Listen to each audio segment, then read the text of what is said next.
Yes, we'll sit until 5. I assume the witnesses are available to be here until 5. Yeah, okay, thank you. Thank you, Chair.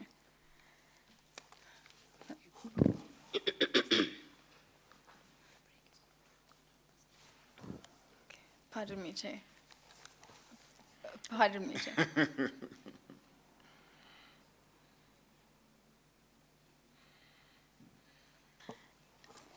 Chair, there's been a request to take a short adjournment between 4:45 and 4, That's and not the fine. usual 3:30. Is that for comfort? The usual break that we usually take, Chair. No, it's fine. Thank you. Thank you. Let's proceed then. Thank you. Ma'am, before the short adjournment, we were at paragraph 54 of your statement, where you were about to deal with the advance payment that had been paid to, been paid by Transnet. And just before that, you had given evidence that the anticipated advance payment at 10% would have been around 4.8 billion. And from paragraph 54, you speak of events relative to March 2014 and the actual deposit or advance payment that was made. Can you take the Chair through these, please? Thank you, Chair. As I have indicated before, I'm sorry. Zonaka. I think that meeting with Kate can happen here. So send that information after the hearing. Yes, thank you. Thank you, Chair. You may proceed. thank you, Chair. As I had indicated before, up until the end of February, we were working on the assumption that the deposit required, which is the advance payment for the 1064 and the 100 plus the 60 GE locomotives, was going to total 4.8 billion. We then, around March 2014, we were informed, I can't remember the exact date, Chair, but we were informed that the deposit that is required is no longer 4.8 billion, but it's actually 7.9 billion excluding VAT, which when we include VAT, it went up to 8.4 billion. It then meant that within a period of 2 to 3 weeks, we needed to make sure that the organization is able to pay out that money that was not anticipated.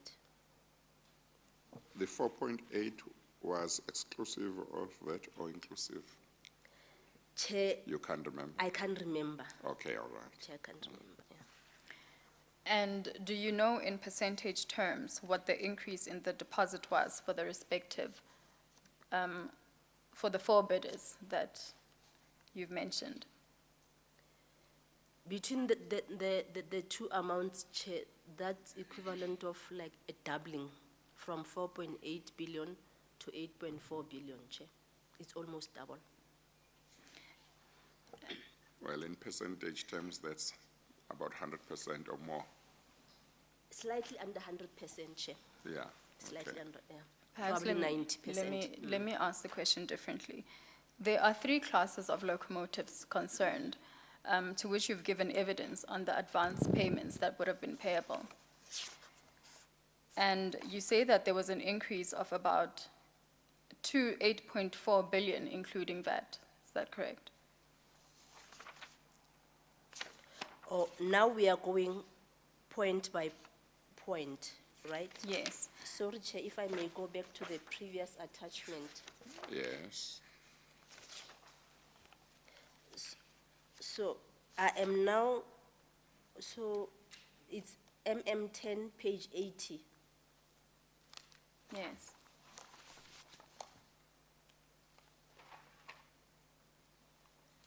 Okay.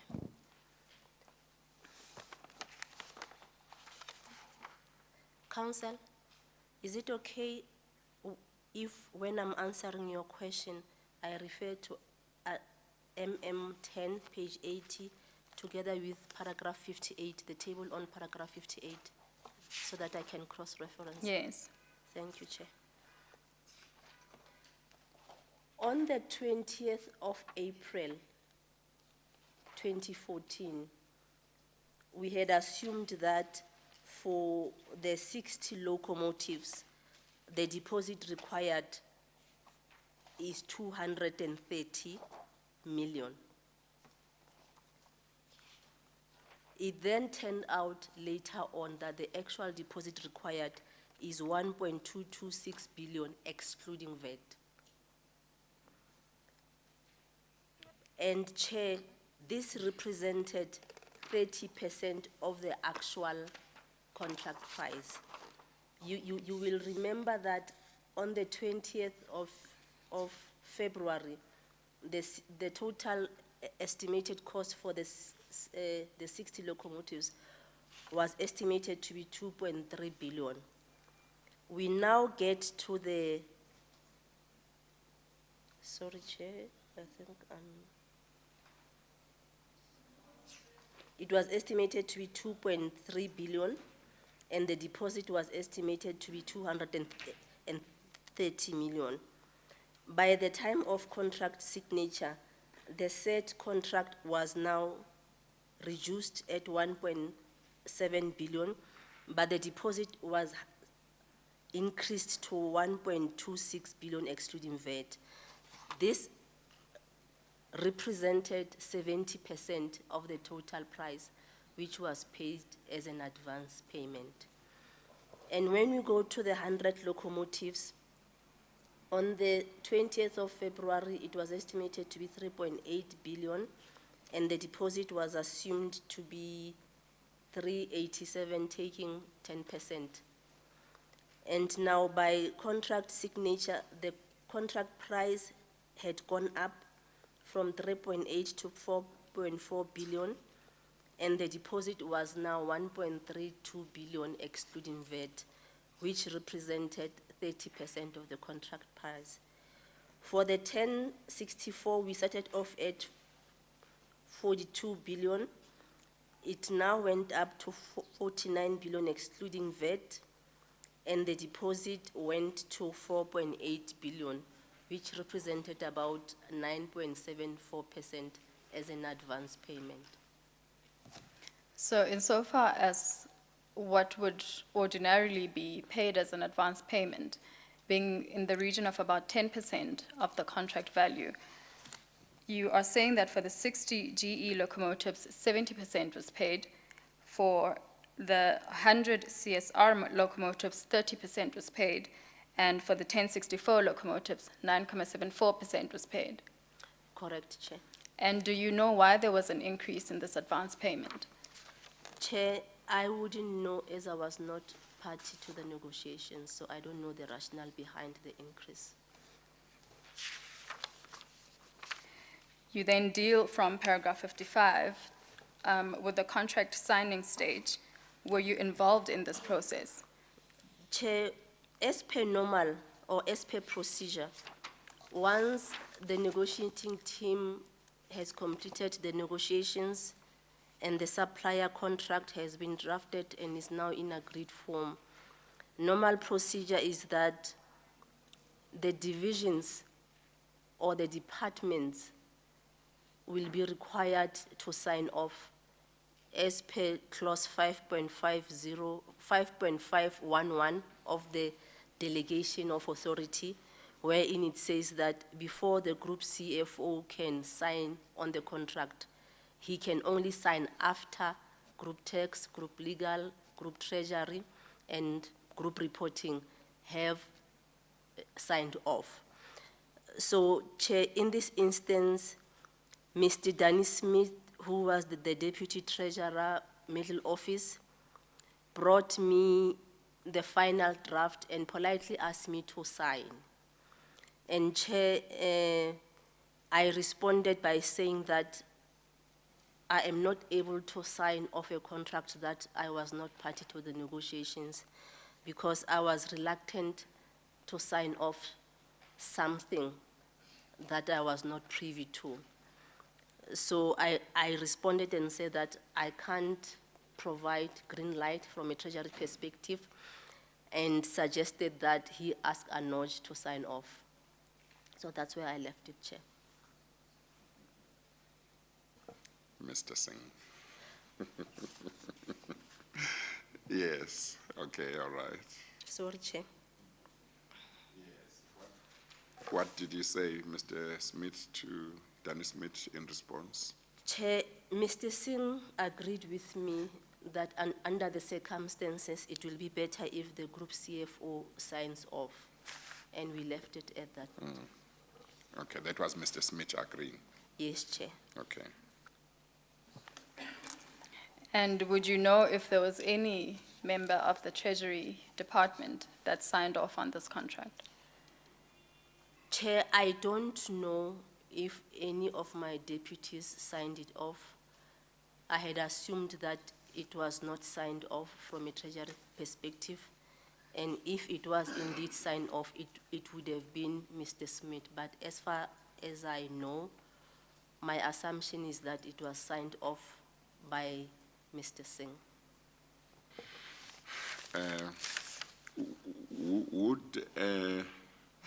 Would somebody that fell under you have been able to sign off, or would they have known that it was your signature that would be required, and that before they could sign off, they would have to check with you whether it was your wish that they should sign rather than you? Chair, normal procedure was that if any of the deputies were involved, they will sign off, and the treasurer as well will also sign off. So if it was just one person from treasury, it will be that particular individual plus the treasurer before it goes to the GCFO. So the treasurer's signature was required to be there irrespective of who else within treasury may have signed? Correct, Chair. Okay. Thank you. From paragraph 60 of your statement, you deal with what you've entitled unsolicited proposals from regiments. And from paragraph 61, you deal with the first unsolicited proposal. What was the nature of the proposal made to Transnet? Thank you, Chair. In this section, Chair, I would like to deal with a number of unsolicited proposals. And as Council has indicated, I'll start off with the first unsolicited proposal from Regiment, which is the advisory services for the 1064 locomotive transaction. Yes, just before that, just to round off the item we were discussing a minute ago, the absence of your signature in a contract that required your signature as treasurer, what would be its effect on its regularity and legality? Do you know? In other words, would it be considered regular for a contract that needed to have your signature among the signatures if it didn't have that signature, but did nevertheless have Mr. Anoj Singh's signature as GCFO? Chair, I wouldn't be able to respond directly because we have never had an instance where such an occurrence happened. Yes. And the only thing that I know for sure is that in the DOA, it is stipulated that there are certain signatories that are required. Yes. Whether it will render that contract irregular or not, you don't know. I don't know. I suppose the regularity or the irregularity of that will happen according to the Transnet procurement policy. Yes. But as far as I know, I don't think so, Chair. Yes, yes. But what it would mean is that it would imply that the necessary checks and balance from a treasury perspectives are not there. Yeah, it would mean that the agreement is not in accordance with the delegations of authority that you are talking about. And the guidelines, And Chair. the guidelines. Correct. Yes. Okay, all right. You want to continue with unsolicited bids? Thank you, Chair. You were about to tell the Chair about the first unsolicited proposal, received from regiments? Chair, at the beginning of January 2014, I received, and that was around the same time that the teams were being assembled to negotiate, to form part of the negotiating team. I received a proposal from regiments dated the 9th of January 2014, wherein they were proposing to act as our advisor for the 1064 locomotives. Chair, we have attached MM10, which is the proposal that they submitted. MM10 would be at page 84 of the bundle.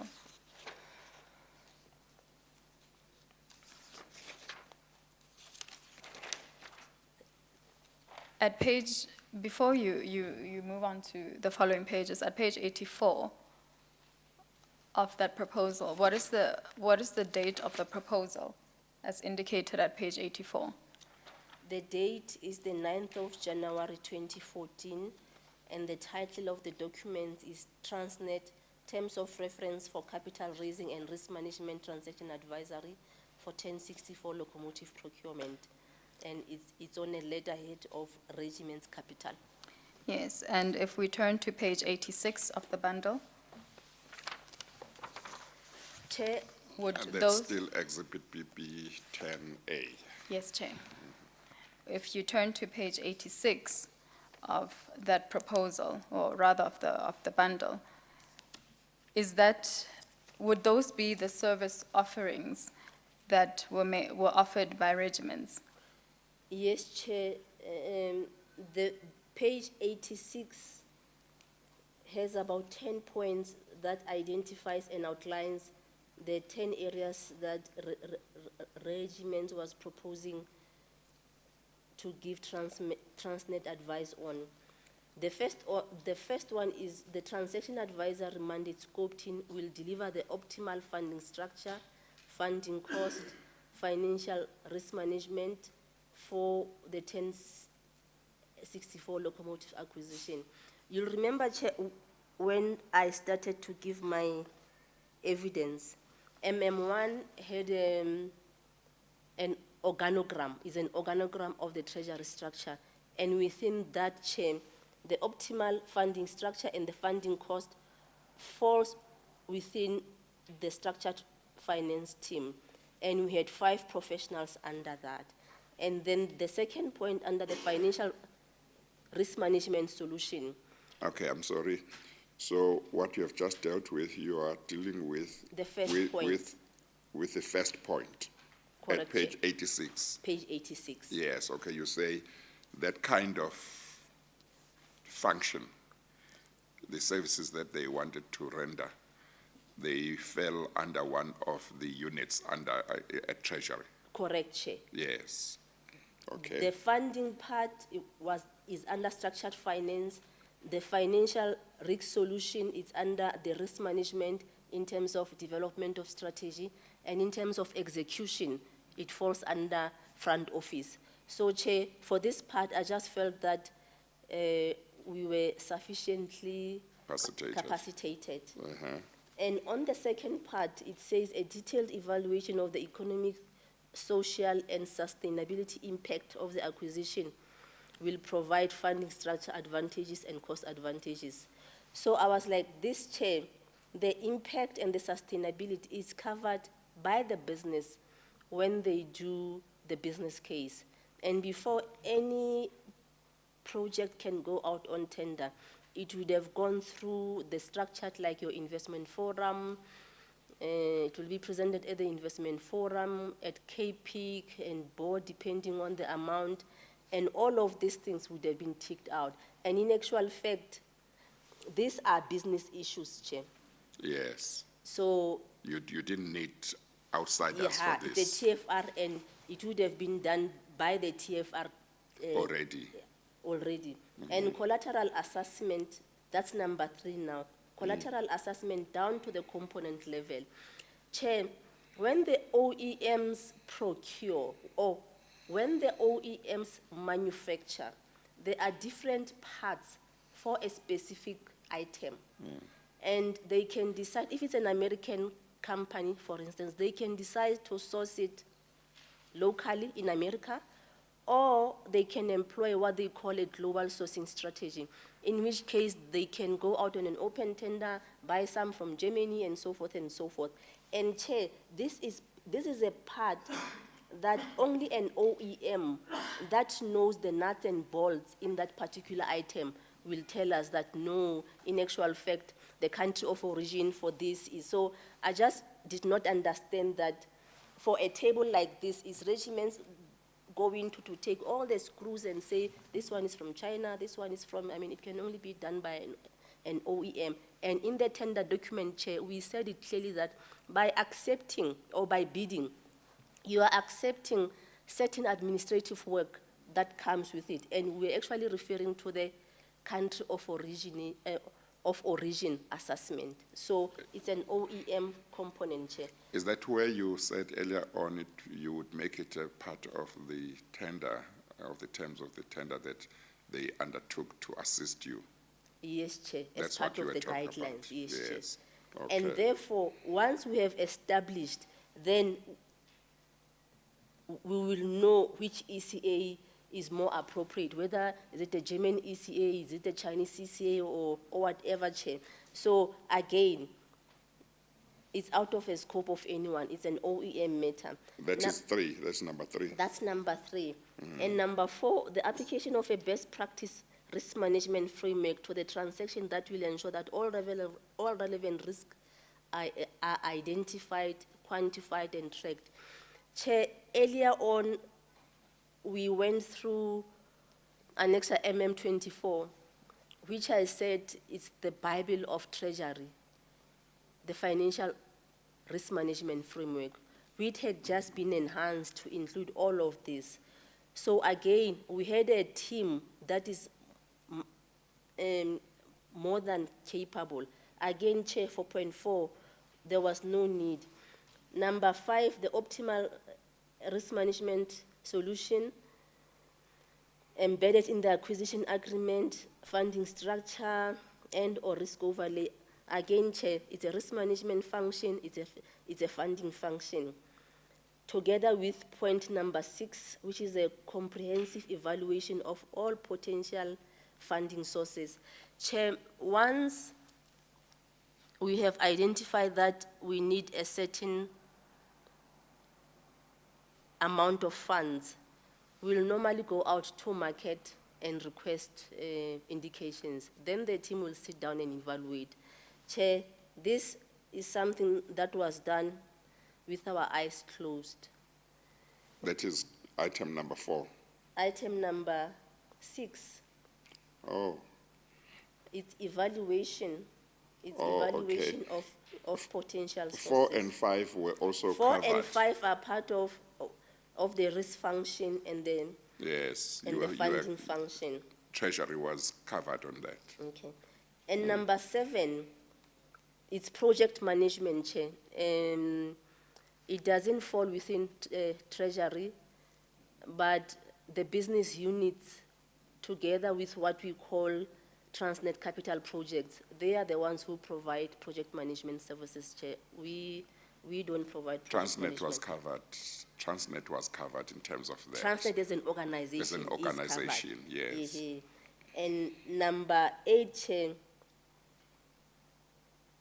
it says success will be assured with appropriate resources of, okay, it's just a program management thing. And number 9, Chair, So 8 is not something they were going to do. it's something that they will do. It says impact studies. There is somewhere when they where they outline the impact studies, they are even talking about Yeah. the carbon emission studies and so forth and so forth. Chair, this is covered in some form or shape in either the business case development by the TFR team or the Treasury team. And number 9, it's a proposed timeline of 12 months. And number 10, it's their fee structure. Chair, their fee structure is it's outlined on page That would be on page 96. 96.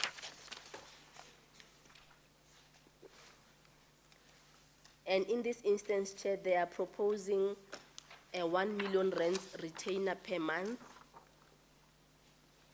for a period of 12 months, which is 12 million rands.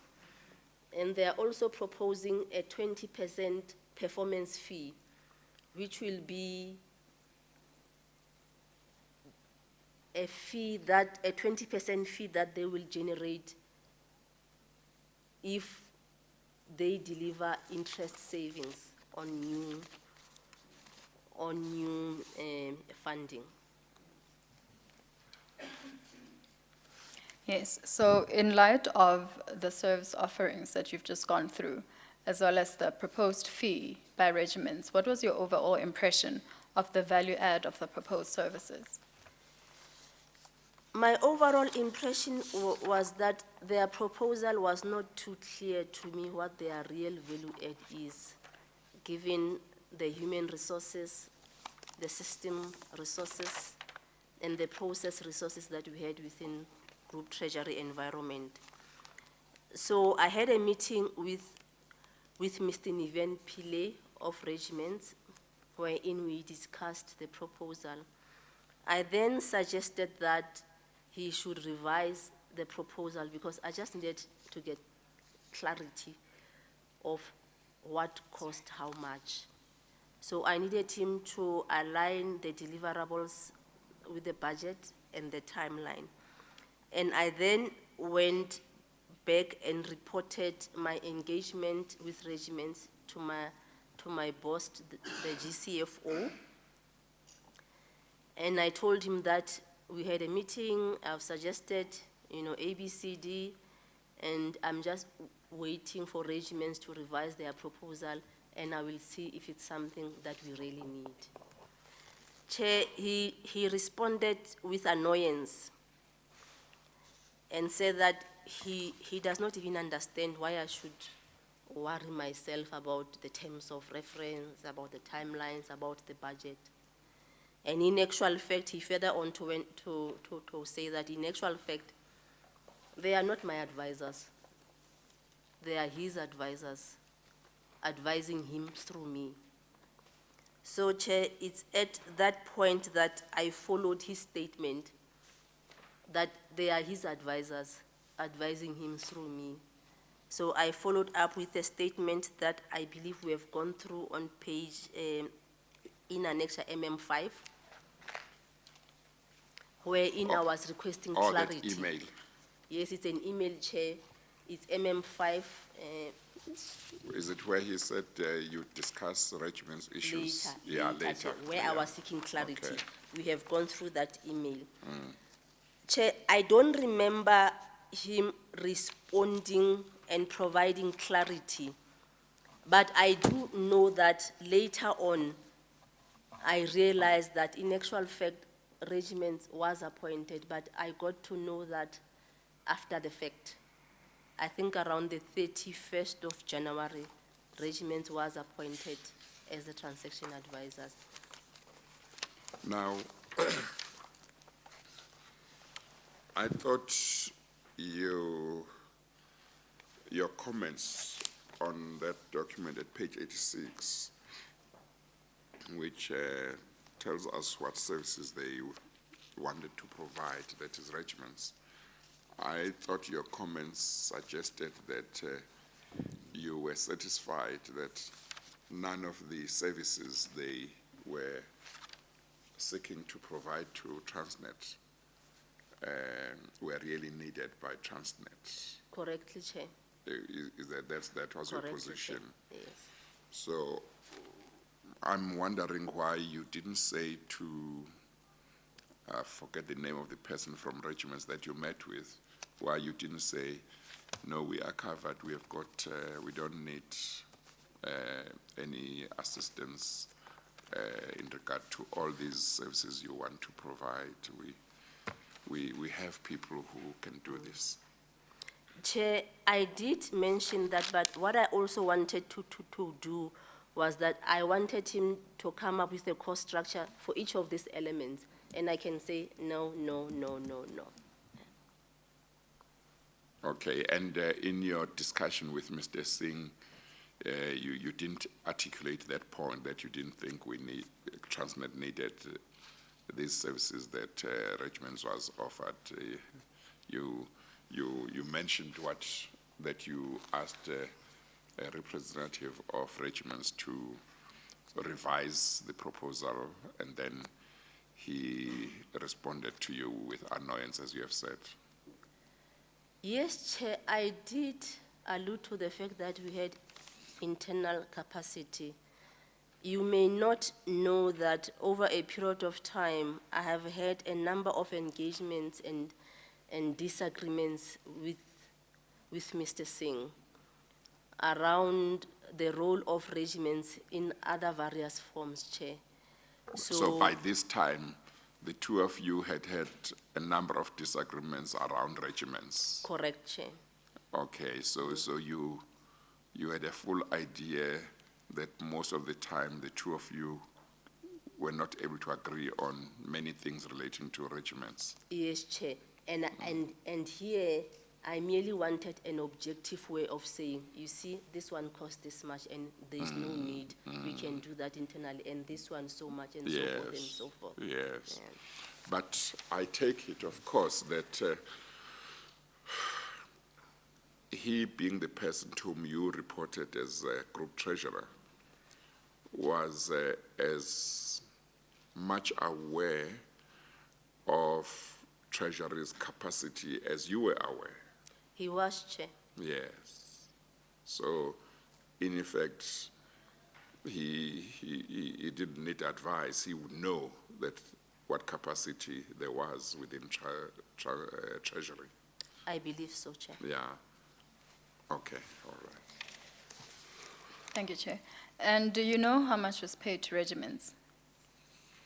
For that amount of money, for this project, this specific terms of reference, I don't know.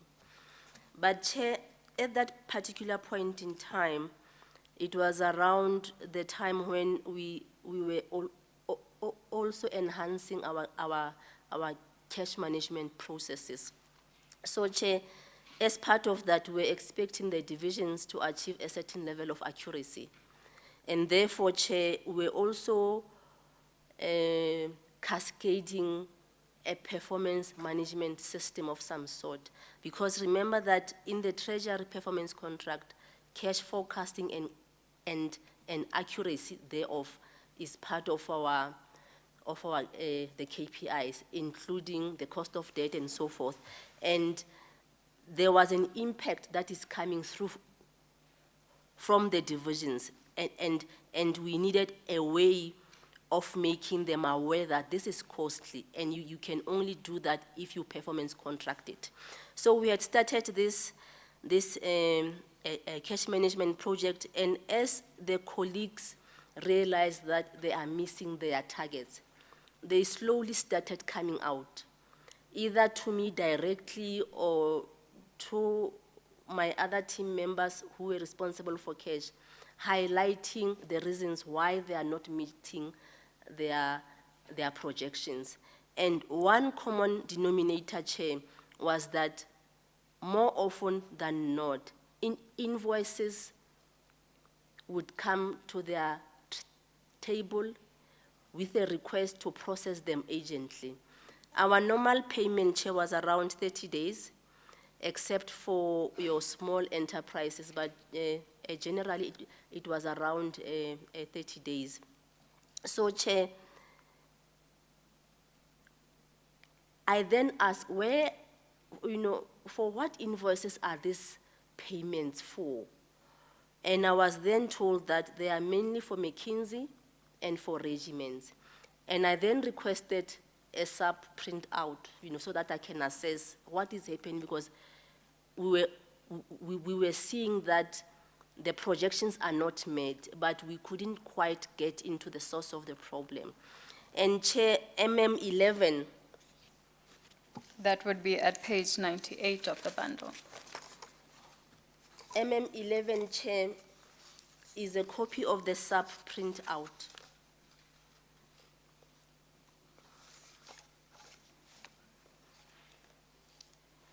So, Chair, by then, I was not aware of the extent of regiment's involvement across the group. And I was not even aware that they were receiving so much payments from Transnet. Just at the look of page 98, you will see the last line there is 107 million. Just between May 2013 to the 31st of March 2014, Regiment already was paid 107 million rand for a number of projects that they have been involved with on. And further on, between the 1st of April and the 16th of July 2014, they were paid a further 211 million rand share. That's on page MM99. You will see, Chair, that there's a handwritten sums there. I did this around July 2014, Chair. This is my handwriting. Okay. And the other invoices, Chair, that I've just included them, they include regiments, they include Mackenzie, because these two are just for regiments, the 211 and 107. So I added Mackenzie. And Chair, I was shocked to know that within a short period of time, over 600, 700 million was paid to regiments and Mackenzie for different projects, basically. It ranged from the pension fund to the advisory services for Maputo Corridor, for the locomotives, for TCP, and some is just written as professional services. So, Chair, I didn't know that they were so entrenched in the business. And just by going through the payment run, I was actually shocked beyond words. And Chair, I was actually, what I couldn't really comprehend is that Mr. Singh is the GCFO. He's the custodian of the policies. He's the custodian of the resources of the organization. And he knows that we have embarked on this cash management enhancement. And he knows that it is costly to budget and then you end up having idle cash.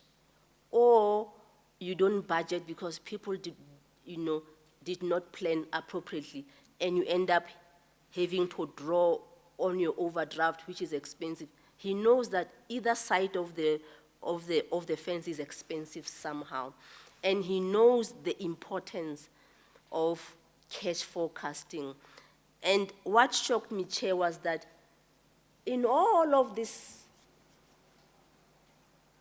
invoices that I was told that they require a few days, a processing timeline, were all at the instruction of Mr. Singh. You said that you found that regiments had been paid about 700 million over a short period of time. And Mackenzie. The two of them. Mackenzie, Yeah. yes, yeah. That would have been over how many months, more or less, roughly? Maybe 15 months.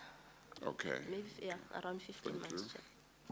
Thank you. If you can turn to page 99, where you state to have written those notes that appear on page 99. The amounts there that you have written out, do those denote in millions or billions? Millions, Chair.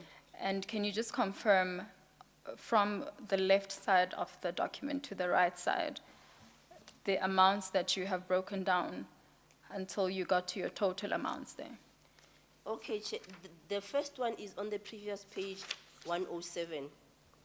And then it's 211 here, so that's 8, that's 1, that's 3. 107 million, 107 7 million million, appears million. at page 98. That's in page 98. Yeah. That and is the then- typed one. That's the typed number that you talk about. Yes, Yes, on page 98. it's a sub-print out, Chair. Sorry? It's a system print out. Oh, okay, right. Yes, ma'am.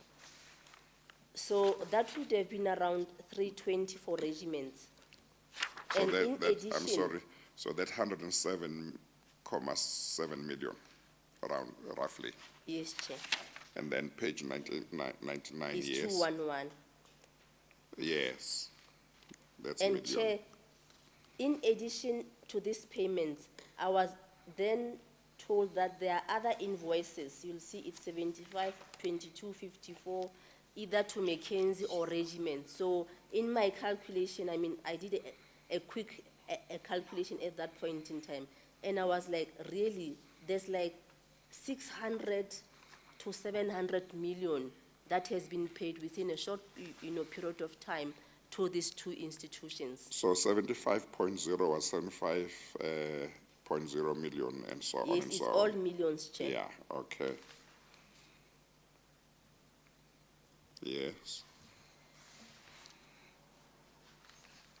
So, Chair, in a way, Chair, the colleagues that were responsible for payments, I'm sorry, before you do that, we just dealt with the column 2 on the left of where you wrote, and then you have got another column on the other hand with a total of 616 million.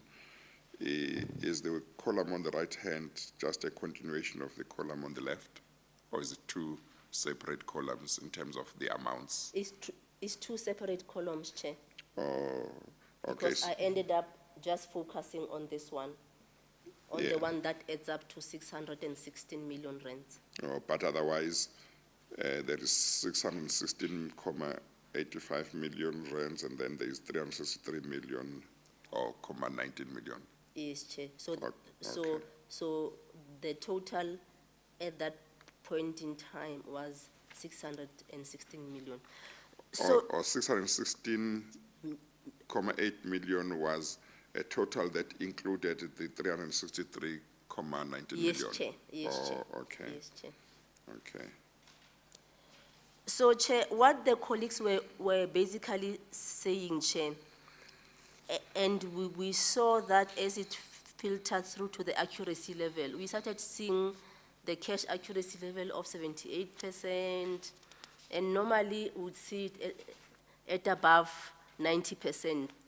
Basically, what the colleagues were saying is that, yes, we understand the rationale behind the cash management enhancement.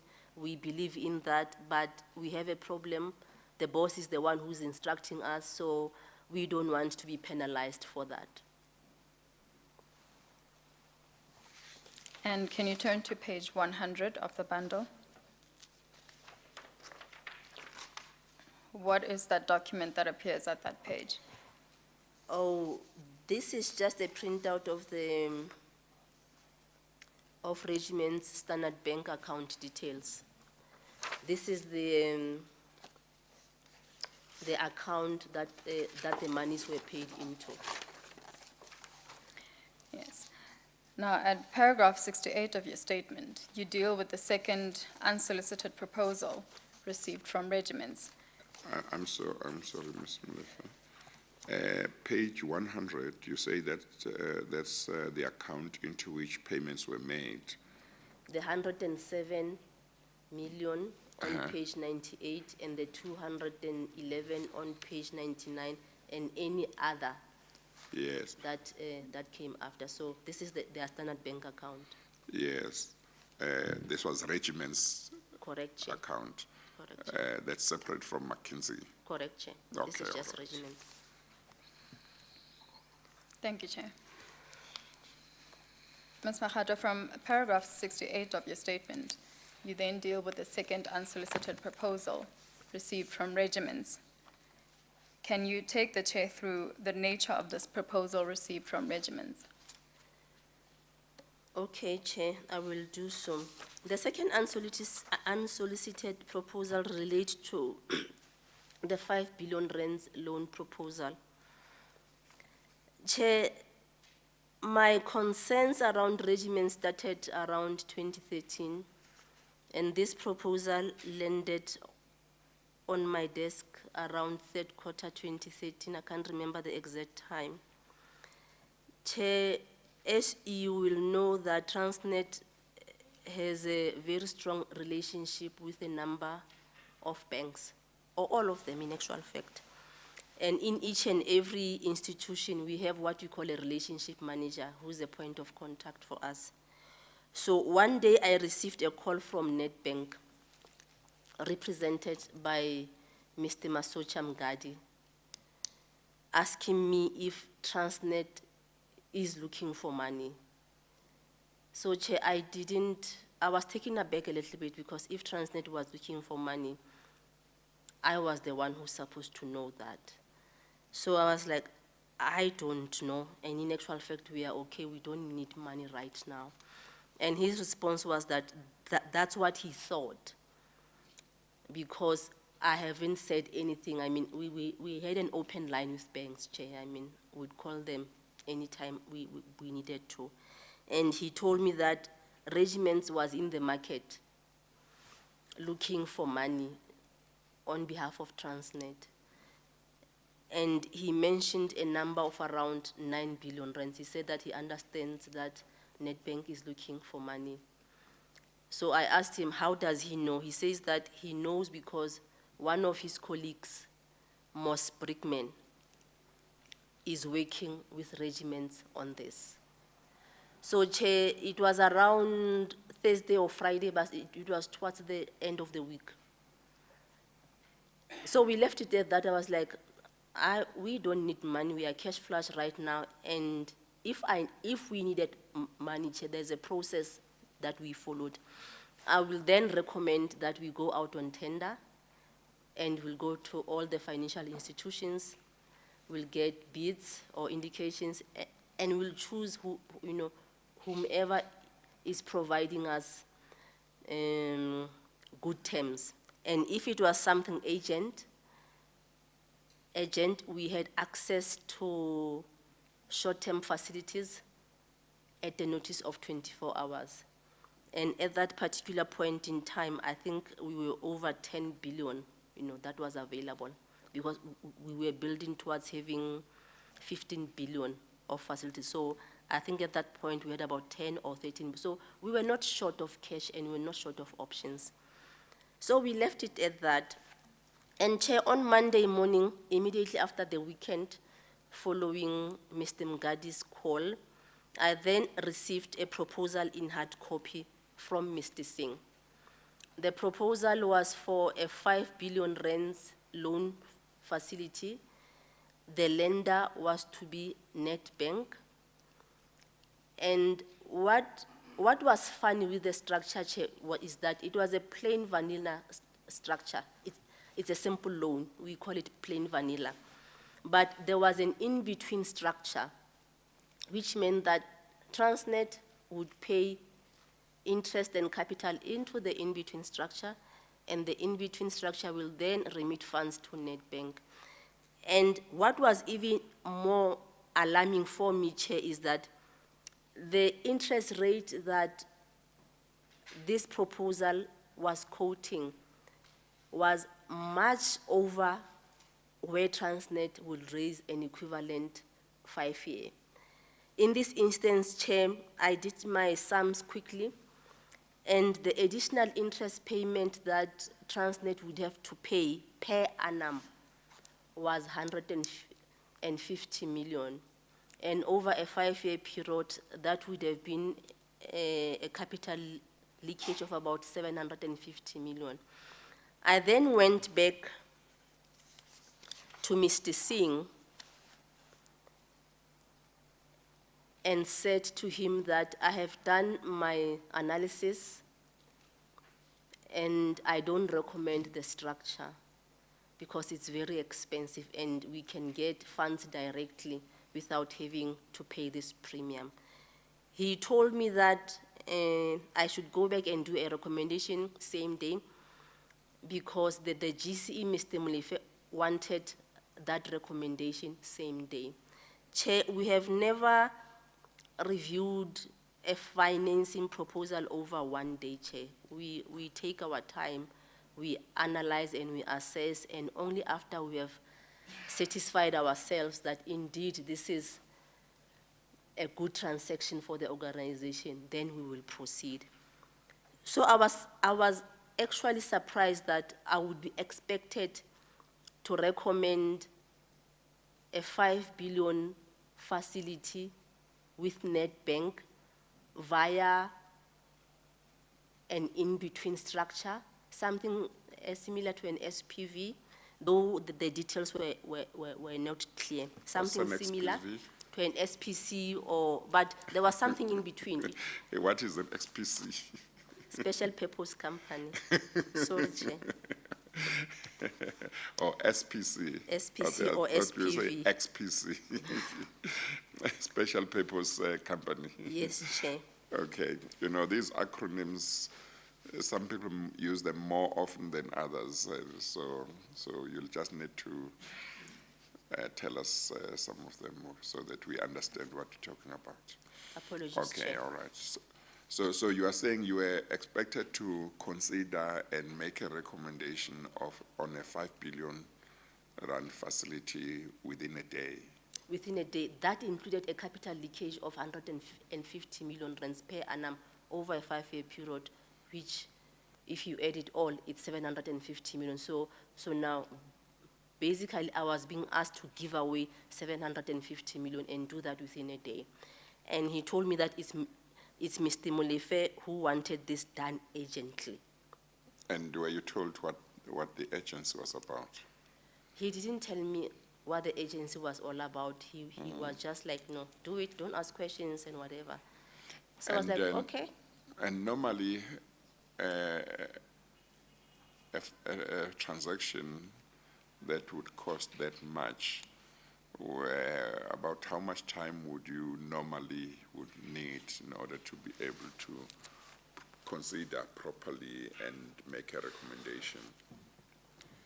Chair, I accept that it might not be the same amount of time for every transaction, but you might have an idea that, for example, it can't take less than a week or something like that. it can't take a week because it was obviously above my delegated authority. It was also above the GCFO's delegated authority. I think, if I'm correct, Chair, the GCE's delegated authority was up to 5 billion. And anything over and above that was for board, if I'm not wrong, Chair. I can't remember, but it was definitely above me and him. So, Chair, it would need to be properly assessed, and we will write our motivation, and then we will seek appropriate approvals as per the delegated authority. So, Chair, because he was telling me that it's an urgent request coming from Mr. Molefe, and he did not want to listen to my analysis that it's a waste of money. There is no need to be wasting money. So I went straight to Mr. Molefe because I really wanted to. I'm sorry, you mean you did say to Mr. Singh, this will be a waste of money, or you are saying you knew he would not listen to that? I told him that You it's a told- waste of money, but Oh, he you did would tell not him. listen. Okay, He yes. would not listen. And he kept on referring to Mr. Molefe as wanting it done urgently. So, Chair, I then decided that I will go to the GCE straight. So I went to the GCE and I said, Mr. Molefe, I understand that you want this proposal executed speedily. Are you aware that 750 million is going to be stolen? I was not shy with words, Chair. I just, said it Yes. the way I felt at that point. And it's because the GCFO was so insisting that it has to be done, such that And you when were quite clear that, and I was quite it clear wa- that it was- there is no need. In actual fact, we have a direct relationship with Nedbank. If we needed money from Nedbank, we can just do it directly. And I've never worked with a gentleman called Mr. Moss Brickman, who I know that he works very closely with regiments. He's employed at Nedbank in their treasury department. And so you had taken a clear view that signing this or recommending this would amount to facilitating theft. correct, Chair. Yeah, and then you spoke to Mr. Molefe about it. Yes, Chair. I then went to Mr. Molefe, and he asked me to give him my analysis. So I said, basically, this proposal, if we recommend it, it means that we are recommending that Transnet pays over and above what's normal, 150 million. I mean, roughly it's like 3% more. And that's 750. And I was very direct here. I was like, Mr. Molefe, if I recommend this and you approve it, are you aware that we are going to jail? So, Chair, I was very direct because, I mean, I could just sense and feel that this is just not warranted. You were close to having enough of all of this, or not? Yes, Chair. Yes, Chair. Yes. And he responded and said that, really, 750 million? I was like, yes, say it's 750 million. And I'm not going to write a recommendation that 750 million be stolen. So I don't know if it's true that you have given out an instruction, but I'm telling you right now, if we execute this, jail time is waiting for you. This is how you put it. This is how I put it, Chair. I did not. Mince your words. Yeah, I was just straight, Chair. So he said, Tanis, you are right. No, don't worry, I'll handle this matter. And Chair, indeed, I believe. Did he appear shocked? I don't know, Chair. He's a smooth operator, so you can never know when he's shocked or not shocked. Okay. Did he, you said you did tell him that you understood that he had given instructions that you look at this and urgently. Did he deny having issued that instruction, or did he not say anything about it? Chair, I don't remember giving him the chance to respond to the agent instruction. All that I asked him was that, is it true that you have given out an instruction that I must recommend for 750 million to be stolen agently? And, oh, why, who? So we ended up not focusing on the instruction, Yeah. but focusing on the jail capital time, on leakage. jail time. Yeah. Yeah. Okay, yes. So, Chair, I believe that he handled the matter. So you parted on the basis that he was saying, okay, leave it, but he would handle it He himself. will handle the matter. He understood my Yes, concerns. Yes, And I believe that he agreed with me. And Yes. Chair, the structure was not implemented. was not implemented. No, Chair, it was not Yes, implemented. okay. And Chair, one thing that I also would like to highlight in paragraph 77 on page 20 is that, to the best of my knowledge, regiments did not have a mandate to talk to banks on behalf of Transnet. Yes. Because such a mandate wouldn't be conveyed to Nedbank without your knowledge as group treasurer, is that right? Yes, Chair.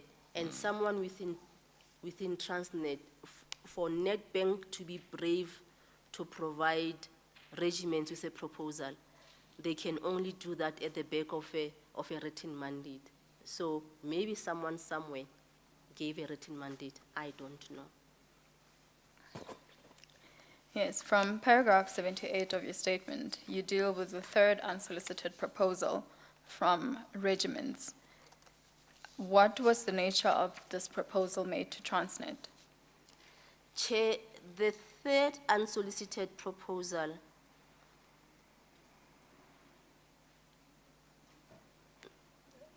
that was tabled to us, Sorry,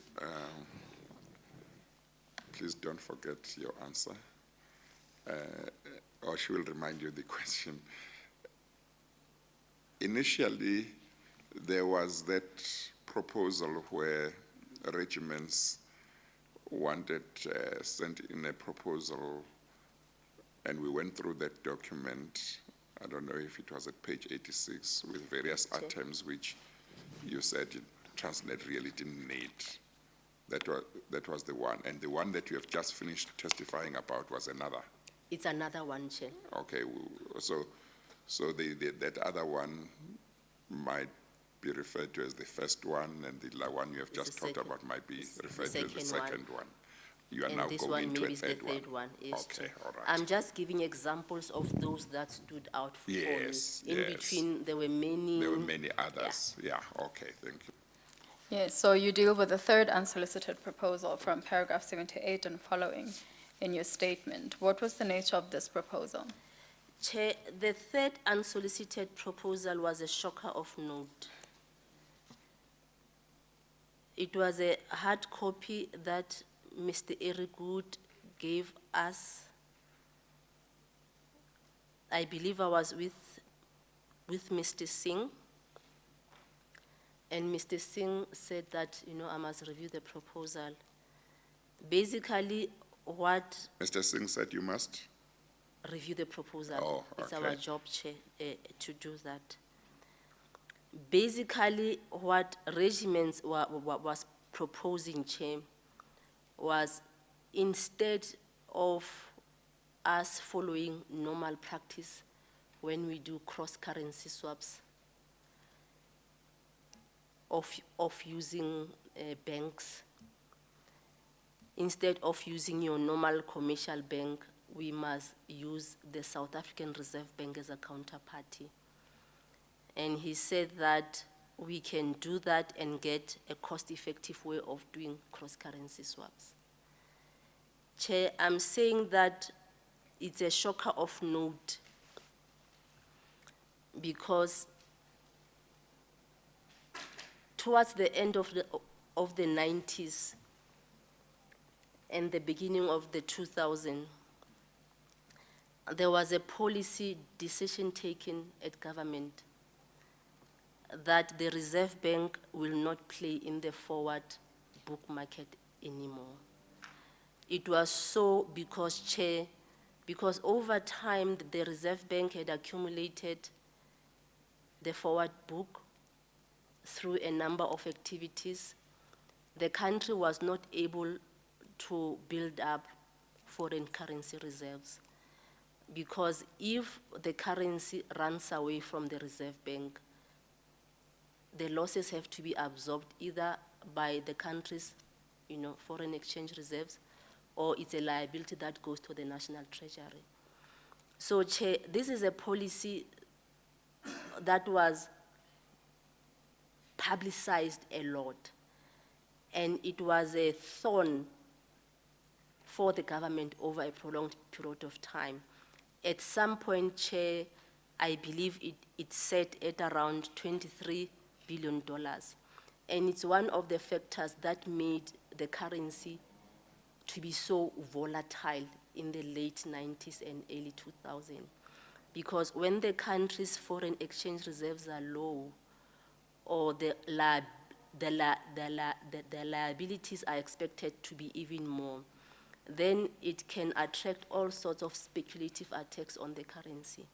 And Chair, these are the experts that I was expected to take advice from, who could not even comprehend or know that this proposal that they are proposing is a no-go zone, given all sorts of unintended, consequences on the fragility of the rand, which might, spill over into inflation, potentially choke shock the GDP, and I was expected to listen to whatever proposal that they came up with. And Chair, by this time, I had lost all sorts of whatever patience that I've had for Mr. Singh and Mr. Wood, I had lost it totally. And this was around what time? It was 2013, Chair, because Oh, it remember, was this till is all a 2013. build-up to the 1064 locomotive. So they are coming with all sorts of creative Yes, solutions. yes. And they are thinking that maybe this can be used to hedge, cost effectively, which means that we'll get a discount from the Reserve Bank, but it's not really a discount because everybody else in the country will ultimately pay for that one way or the other. So, Chair, on this one, I didn't even want to discuss with Anoj because I thought it's just going to fly over his head. I went straight to Mr. Molefe. Mr. Singh, Ms. Mojado. Okay, Chair. I think you worked with him for quite some Chair, time. it's because I fought with Yes. him so much, I even forgot that he's Mr. Singh. Yes. Sorry. No. I understand. It's just that we try to be I understand, yeah, Chair. courteous to everybody. Because, Chair, yes. I okay. did not even want to discuss the matter with the GCFO, so I went straight to Mr. Molefe. I was like, GCE, your people have outdone themselves this time around. Here's a proposal. They recommend that we go to National Treasury and present this proposal, requesting for the South African Reserve Bank to be a counterparty to our swaps. And Did you say you were now talking to the... to Mr. Molefe straight? Oh, but I'm wondering, you said your people. Yes, I was speaking to him, and because now, Chair, I Oh, had mixed it. In terms of your people, were I you was referring to Mr. Mr. Eric Wood and Mr. Singh. I was like, your people have outdone themselves this time around. I mean, I've seen lots of proposals. Yes, okay. But I think this time they have really gone out of their way. So I was like, we are now expected to go to National Treasury to present this proposal, and thereafter go to the Reserve Bank to present this proposal. I would just like to tell you that if you think that this is something to be presented to the National Treasury, it's okay, but I would just like to put it on record that I will not go with you. You will go with Mr. Singh and Mr. Wood. And by the way, remember when the Net Open Forward book was such a thorn? We were there, me and you worked for National Treasury. When all of these discussions were being held, we were there. When the rand was very volatile, we witnessed when the repo rate shot by 10%, we were in Treasury. So maybe they have the luxury because they don't know and they don't have the information that we have, and they don't know the implication that this will have on the rest of the economy. But I do know one thing. If me or you were to go to the National Treasury, they're just going to laugh at us, to be honestly, because we'll just be foolish. So are you going to the National Treasury to present this nonsensical proposal? And on this one, Chair, he was very decisive. It was, no, can be done, I will handle them. And indeed, Chair, it ended there. I was not even worried that even if they were to go and present this to National Treasury, I knew that it wouldn't fly. So the two of you had been at National Treasury at the same time at some Yes, stage? Chair. Yeah, Yes, Chair. okay. Yes, and at paragraph 84 of your statement, you narrate your further discussion with Mr. Molefe in relation to Mr. Singh. Oh, yes, Chair. by this time, Chair, and we are still in 2013, Chair. By this time, Chair, we have been busy discussing all sorts of proposals, for a lack of a better word, because they were not proposals, they were something else. And in my opinion, Chair, the GCFO was doing as he wishes. And what I couldn't quite grasp was that the man was running like a loose cannon, and the GCE was giving him more and more and more powers. So I asked him, why are you giving the GCFO so much powers? You know that he's not a man to be trusted, but you are continuously giving him more and more. You are consolidating power, and you are giving this person who can be trusted with so much power. Why are you doing that? Because at that point in time, I believe that even the supply chain was now a consolidated, capital was now consolidated to group. All of these functions, Chair, reported to the GCFO. So I could not understand why he could be given so much power, and it was Mr. Molefe who was giving him so much. So I asked him, as a sister will speak to a brother. I was like, this is a ticking time bomb. You can't give this man so much power. And he just, brushed me aside, and he said that, no, he will manage him. I was like, really? I don't think the guy can be managed. You must just cut his powers. But instead, we are doing the opposite. So, Chair, I left the discussion at that, but it's one thing, Chair, that I just could not believe, that Mr. Molefe will give Mr. Singh, and consciously so, add more power, add, and just add. At that stage, what was your understanding of what Mr. Molefe knew about Mr. Singh and his role in various transactions compared to your own understanding? Did you believe you had the same understanding of the man, or you might have had different understandings? Chair, I believe I had a different understanding. With Mr. Singh, because he's very reckless, I could immediately establish that he's a very corrupt guy. So that one I could immediately, get it. But now, with Mr. Molefe, Chair, as I indicated earlier on, he's a smooth operator, he's very street smart. He plays his balls very carefully. He makes people feel important. So, Chair, I could not immediately establish that he was part of the mess. But, Chair, on a number of occasions, I had one-on-one engagements with him where I would raise my concerns around the concentration of power to someone who, in my opinion, could not be trusted. And on one particular incident, he even said to me that, Norman, I'll manage him, but I don't want to ruffle feathers. And I couldn't understand what those feathers were.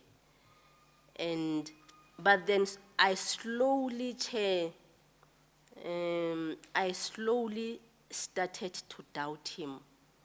But, Chair, it was, I worked with Mr. Molefe before at the National Treasury, and I thought he was my brother.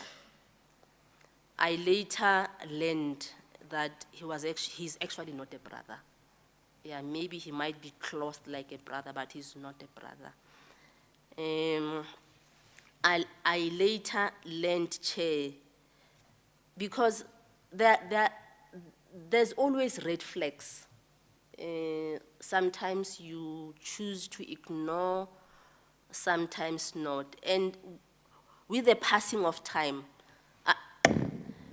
the GCFO was very consistent, Chair. I mean, he was just onto it. He was just consistent. But with the GCE... I mean, consistent on his path. On his path of destruction. On what he was doing. He was very consistent, and he was pushing hard, pushing with arrogance. So it was fights all the time. So now, with the GCE, he was not fighting, at least with me. He was very calm, and every time we had an engagement and we were fighting with Mr. Singh, he would be the one who would be calming the storms. So he always appeared neutral. And I couldn't quite tell whether he was on this side or the other side. But with the passing of time, Chair, if it's a zebra, it's a zebra. You'll see it by the stripes, right? So with the passing of time, I began to slowly see that they are the same game players. It's just that the other one is a rough player and the other one is a smooth operator, but otherwise it's the same mission. And that was round about when you came to that realization about him? Chair, in 2013, I was, towards the end of 2013, I was asking these questions and I was not quite getting the answer. So I packed. But then it's when the 1064 locomotives were being negotiated, especially around the financing, I concluded that they are playing the same game. Okay. Thank you, Chair. The next matter that you deal with is McKinsey & Co.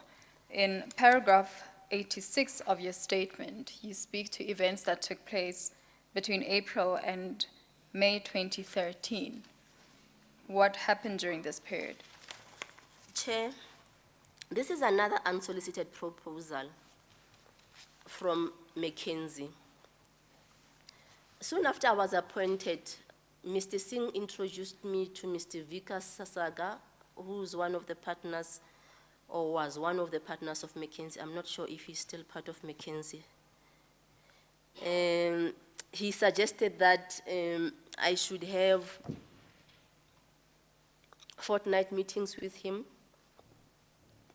He will give me whatever advice that I need, and I can use him as a sounding board. And he further... That was Mr. Singh suggesting that to you? Yes, sir. So every fortnight, I was expected to meet with this guy. So he further suggested that McKinsey, as we all know, is a global company. It has experts all over the world, it has resources and so forth and so forth. So, Chair,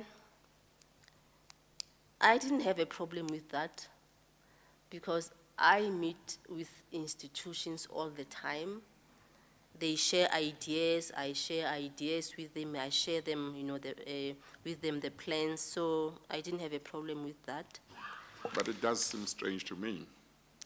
Chair, at that point, I didn't make too much of it, to be honest. Because at Treasury, I mean, you were group treasurer of Transnet, and if ever you needed advice, you would know where to go. I would take it. Yes, Chair. Why should you be given somebody and be told meet fortnightly, as opposed to? I could understand if the suggestion was, he's an expert on this and that.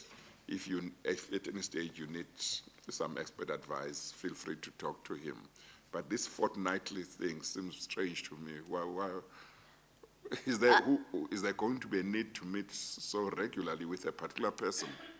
Chair, to be honest, I didn't make too much of it at that point in time. I met with him the first time around. I can't even remember what we discussed. But I think, Chair, we met at the most 3 times. Because Yeah. after the 3rd meeting, I realized that, I really don't need to be meeting with this guy because But when you met him for those 3 times or so, did you meet him because you needed some expert advice as such, or you were just getting to know him because Mr. Singh had suggested he might be somebody that might be helpful?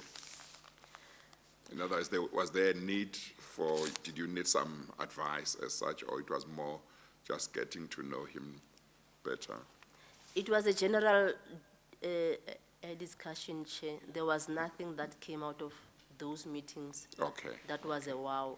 Hence, the decision that, we should not continue with the decision. And it was a mutual agreement between the two of us Yes, that, there's no need for yes. us, to be meeting. okay. Yes, then you speak of the credit rating methodology that you were pursuing in Treasury. Yes, Chair, as I indicated earlier on that, we were always looking at ways of enhancing our processes and making our value add and our contribution to the organization much better. And one of the things that was at the heart of Treasury is making sure that we maintain a strong investment rating.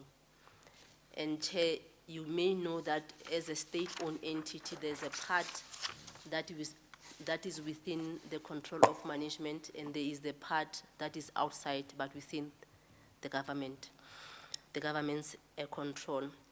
And in our analysis, Chair, we realize that in actual fact, in as much as we say that we are a state-owned entity, 76% of our stand-alone credit profile is within the control of management. And so we therefore needed to have a tool that will help us to direct strategic discussions around the group. And we thought that having a tool that will help us have a shadow rating for Transnet will help us to preempt, what the rating agencies will say, given where the operations are. So, and Chair, towards the end of 2012, beginning of 2013, Citibank had proposed that they can offer us a credit rating advisory free of charge. Chair, I would want to emphasize that investment banks do that all the time because they have resources and they provide that as part of their value add. So they had said that, that they can provide us with this value add. And when I took over the role of treasurer, I then sensitized our CFO that we are looking at this process, we like it, I'm going to enhance the team. I was thinking that I will just reconfigure and move people around and we'll have a separate investor relations type, maybe 1 or 2 people who will focus on stakeholder engagement. So I shared this with Mr. Singh that this is what Citibank is proposing, and it was indeed aligned with our thinking. So I was still exploring how do we get around this process. Chair, later on, and it became a trend, later on, McKinsey suggested a meeting, and I met with Mr. Vickers, and he proposed that they can offer us credit rating management services. So, Chair, so I was like, okay, so what exactly how do you aim to do that, and how much will it be? And he came back later on and presented a proposal The proposal, Chair, is MM12, is in Annexure MM12 on page 102, Thank you. and it's titled Building a World-Class Treasury Function, Follow-up, Discussion and Proposal. It's a follow-up to the meeting held on the 26th of June 2013. So, Chair, in this proposal, Before you continue, Ms. Mojado, what is the date that appears on that document? it's written the 3rd of July 2013 Yes.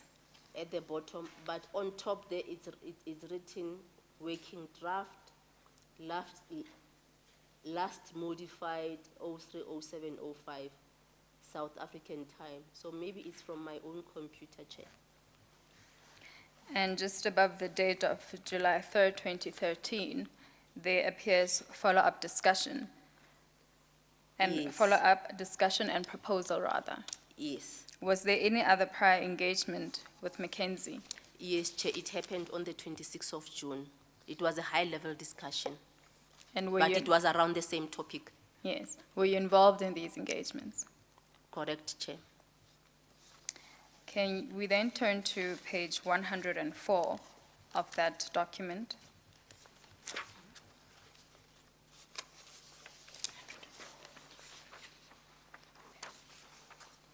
So, Chair, from page 104 to page 107, Mackenzie proposes a 14-week assignment wherein they will help us to develop a shadow rating tool. And Chair, what was of interest to me was that their proposed fee was set at 1.1 million excluding VAT per week,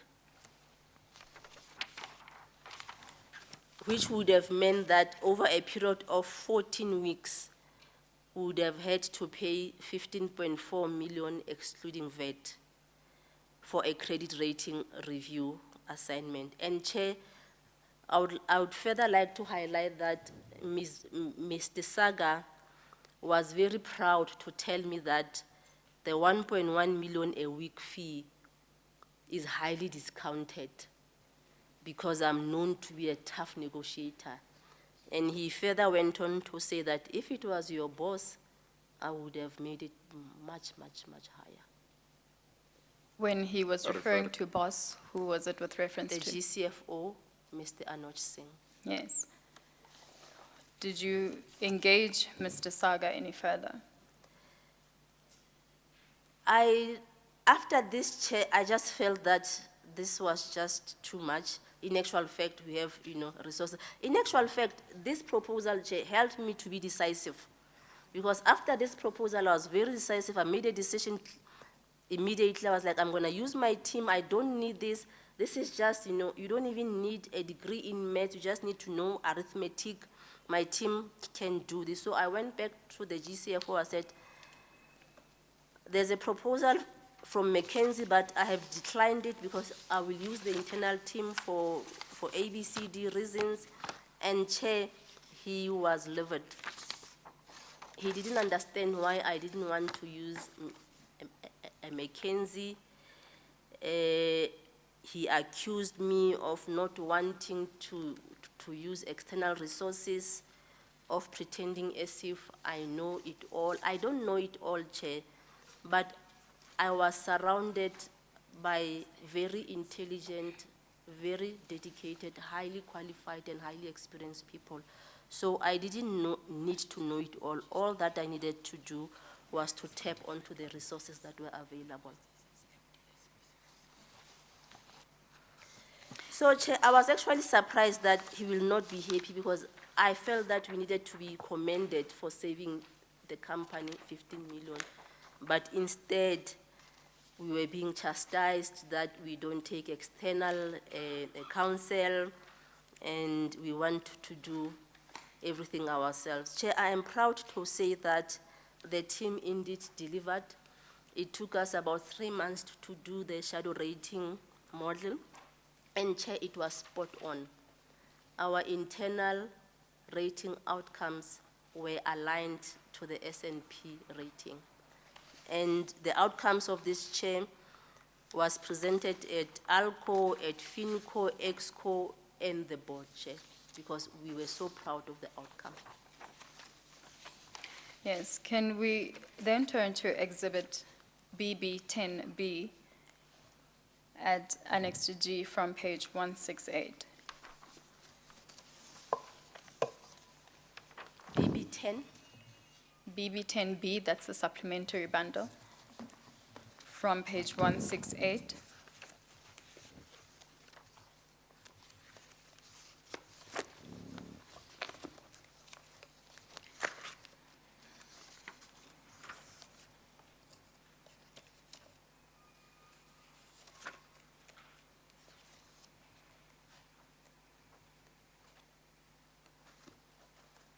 From page 168.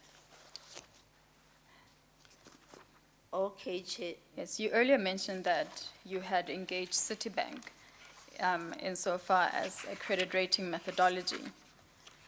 Now, from page 168 and the pages that follows are several documents. Can you identify those documents, please? Chair, page 168 to page 168 and 169, it's a draft confidentiality agreement. Because remember that Citibank had volunteered to provide us, to help us with the services free of charge.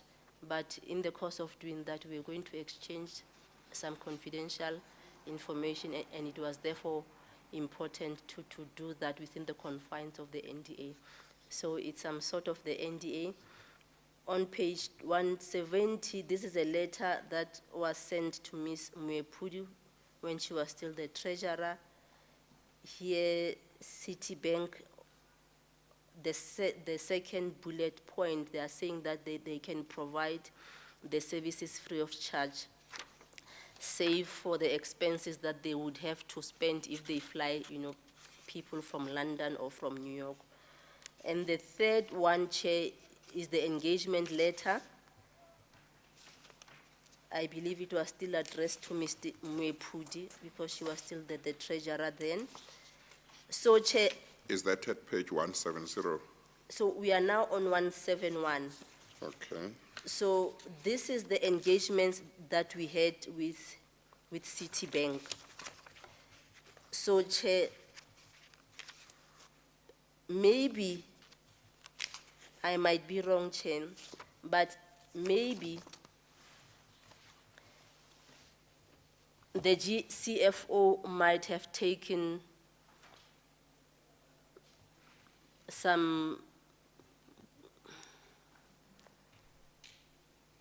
points on this and suggested for McKinsey to give us a proposal. I'm saying that, Chair, because later on, we were also busy with the hybrid instrument. When I started the discussion, Chair, I indicated that the gearing ratio was one of the key ratios that we had to look at. And therefore, with the spend and the execution of the capital plan, it was clear that the gearing ratio is now in its 40s, and maybe it will edge towards 50. So it was important to start thinking out of the box, and we thought that maybe an issuance of an instrument like a hybrid instrument, which has the characteristics of both equity and debt, if we can issue it, we can get the points for both debt, but importantly equity, just to solve that gearing problem. And, Chair, we worked free of charge with one of the investment bank, BNP Paribas. We did the accounting opinion, we did the tax opinion, the credit rating opinion, because, Chair, we also wanted to make sure that if we decide to implement, it can pass the accounting opinion, the tax opinion, and all sorts of opinions, Chair.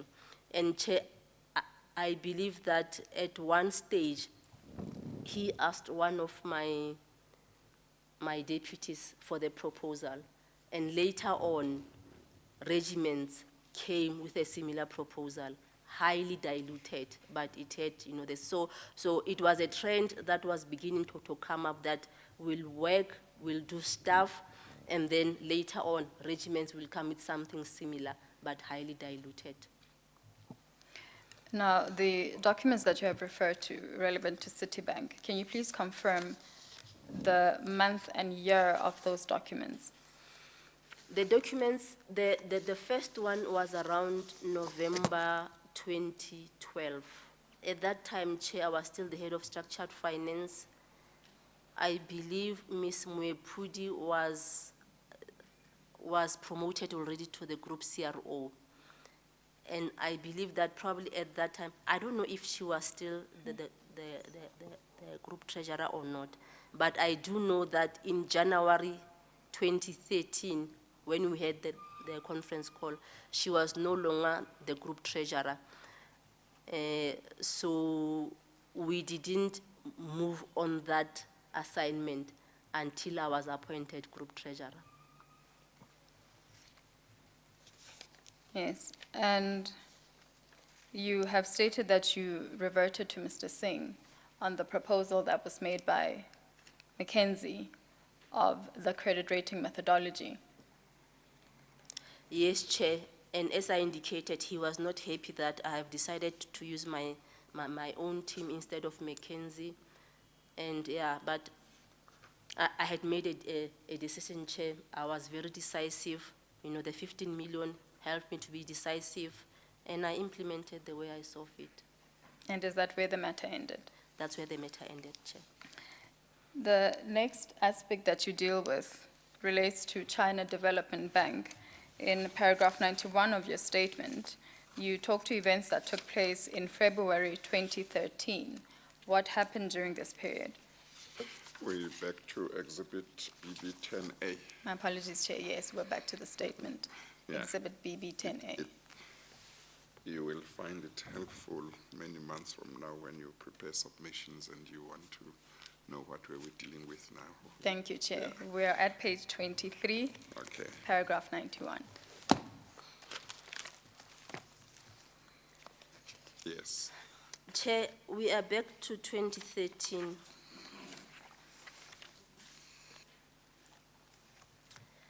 Chair, sometime towards the end of February 2013, I believe it was the 20th of February 2013, I received a call from the GCE's office that I was requested to join the meeting. From whose office? The GCE's. Okay. That I was requested to join the meeting. I was told that there's a Chinese delegation. So I went upstairs, and indeed, Chair, there was a Chinese delegation. It was a big group. And Can you recall who was present at the meeting? at the meeting, Chair, from Transnet's perspective, the meeting was led by Mr. Brian Molefe in his capacity as the GCE. Mr. Siabonga Gama, the CEO of TFR, was present. Mr. Richard Valihu, the CEO of Transnet Engineering, at that time was also present. The GCFO, Mr. Anoj Singh, was present. The Department of International Relations and Cooperation was represented by the DG, Ambassador Jerry Machila, and there were other colleagues from Transnet Engineering and TFR, and of course, Chair, I was also part of the meeting. And what happened at this meeting? The Chinese Chair presented a draft tripartite cooperation agreement, and the parties to the tripartite agreement were Transnet, China South Railway, and China Development Bank. And it's attached SMM 13.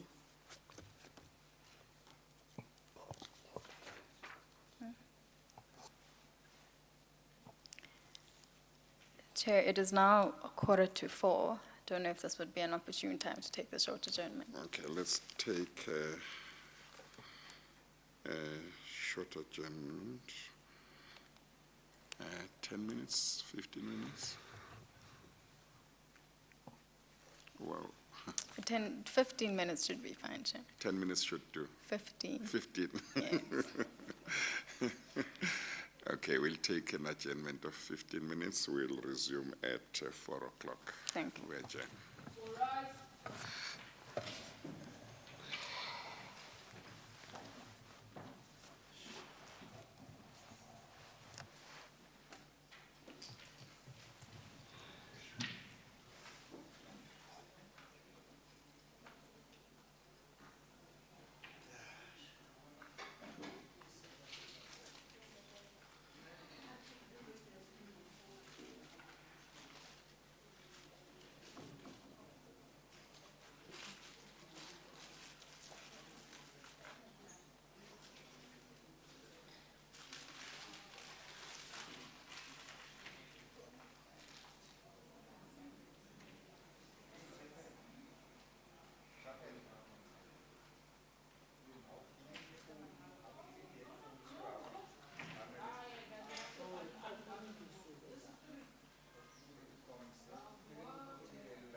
You may proceed.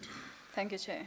Ms. Mojado, before the short break, you were about to take the chair through the document that appears at page 110 of the bundle under Annexure MM13.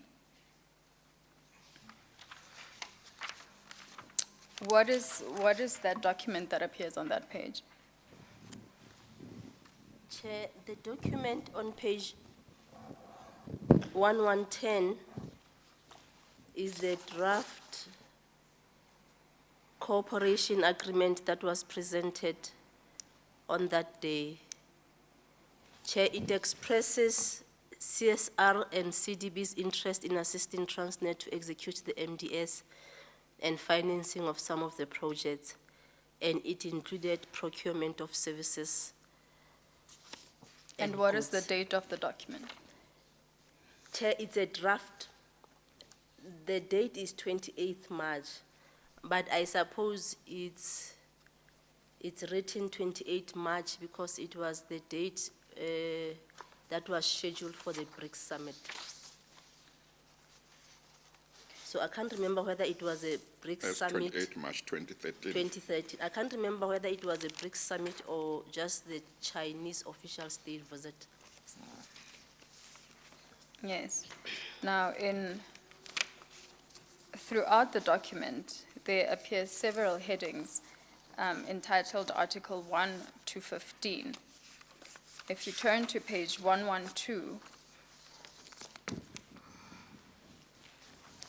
Article 1 provides the context to the agreement. And this starts from page 111. At the last sentence of Article 1 on page 112 appears to be a summary of the context to the agreement. What was the context? Chair, I would like to refer you to page 112, the first paragraph, line number 5. The sentence that starts with the three parties. It records as such: the three parties agree to push forward the upgrading of rail transit equipment by enhancing cooperation and fully utilizing their advantages for the purposes of creating jobs and promoting economic development in South Africa and even South Africa and multilateral benefits. And Article 2 is labeled Cooperation Principle. It reads as thus: the three parties will cooperate under this agreement centered on the industrial upgrading strategy of South African rail transit equipment in the principles of equality, multi-benefits, working step by step, consent of three parties led by early planning based on projects and taking financing as a key. Chair, I would also like to highlight Article 3, which is the cooperation contents. It reads as the following: the procurement and refurbishment of electrical and or diesel locomotives and freight wagons, the localized research, production, repair, sales, and after sales on the parts of the above vehicles. And it says that the cooperation amount in Article 6, Chair, the first phase of cooperation amount is 5 billion, and CDB will offer financing support for the projects under this agreement and within this amount. Chair, I would also like to refer you to page 113, Articles 8 and 9. Article 8 reads: Transnet and CSR are responsible for carrying out the project, and CDB is responsible for providing financing to projects pursuant to the conditions of CDB's credit policy. And lastly, Article 9, the ways of financing offered by China Development Bank include but not limited to direct loan, syndicated loan, and on lending. The terms of the loan shall be finally determined in the loan facility agreement, which include the borrower, length of maturity, interest rate, withdrawal conditions, etc. Chair, In a nutshell, what was tabled on the day was a draft cooperation agreement which expressed CSR and CDB's interest in assisting Transnet to execute the MDS. So it included executing and financing of the projects. So in a way, it included the procurement of goods and services. They expected the GCE to respond on the spot about this cooperation agreement.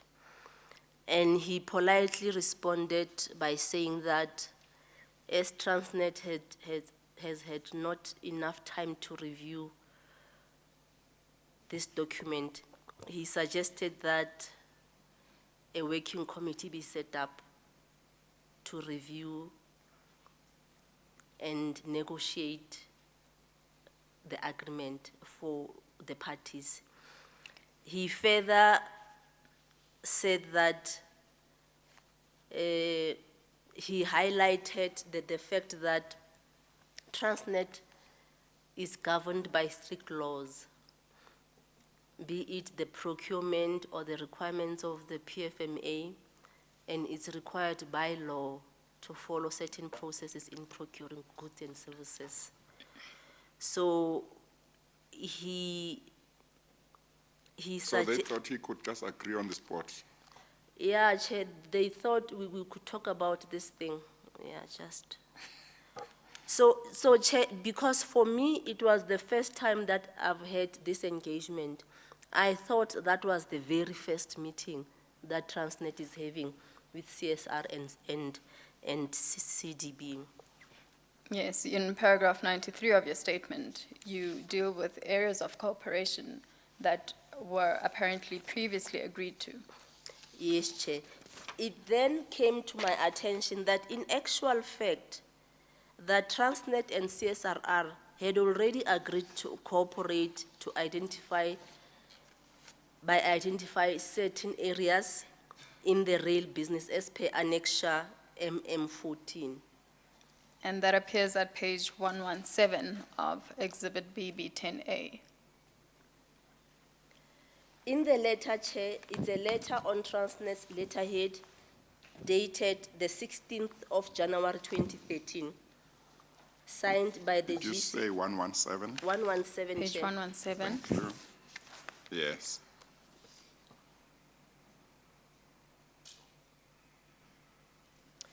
So it says, Dear Mr. Fung Jungguao, the subject is cooperation between China South Rail and Transnet SOC Limited. As agreed in our meeting, Transnet SOC Limited would like to confirm that a team from both Transnet Freight Rail and Transnet Engineering was formulated to formally cooperate with China South Rail Corporation. The Transnet team will meet with the CSR team to identify areas of collaboration between the two entities and formulate a process to be followed on achieving the agreed goals. And then it goes on, the last paragraph goes on to identify the officials from Transnet and Transnet Engineering. And it is signed by the GCE, Mr. Brian Molefe, on the 16th of January 2013. Yes. And this draft agreement that we just referred to, that was in March, that was March 2013, eh?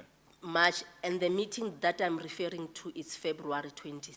Yes, okay. So it was an agreement anticipating the state visit in March, around the 27th to the 30th of March 2013. Okay. But this is the background that you say This you is were the background. unaware of. I was unaware that, Yes. certain things have already happened. Yeah. Okay.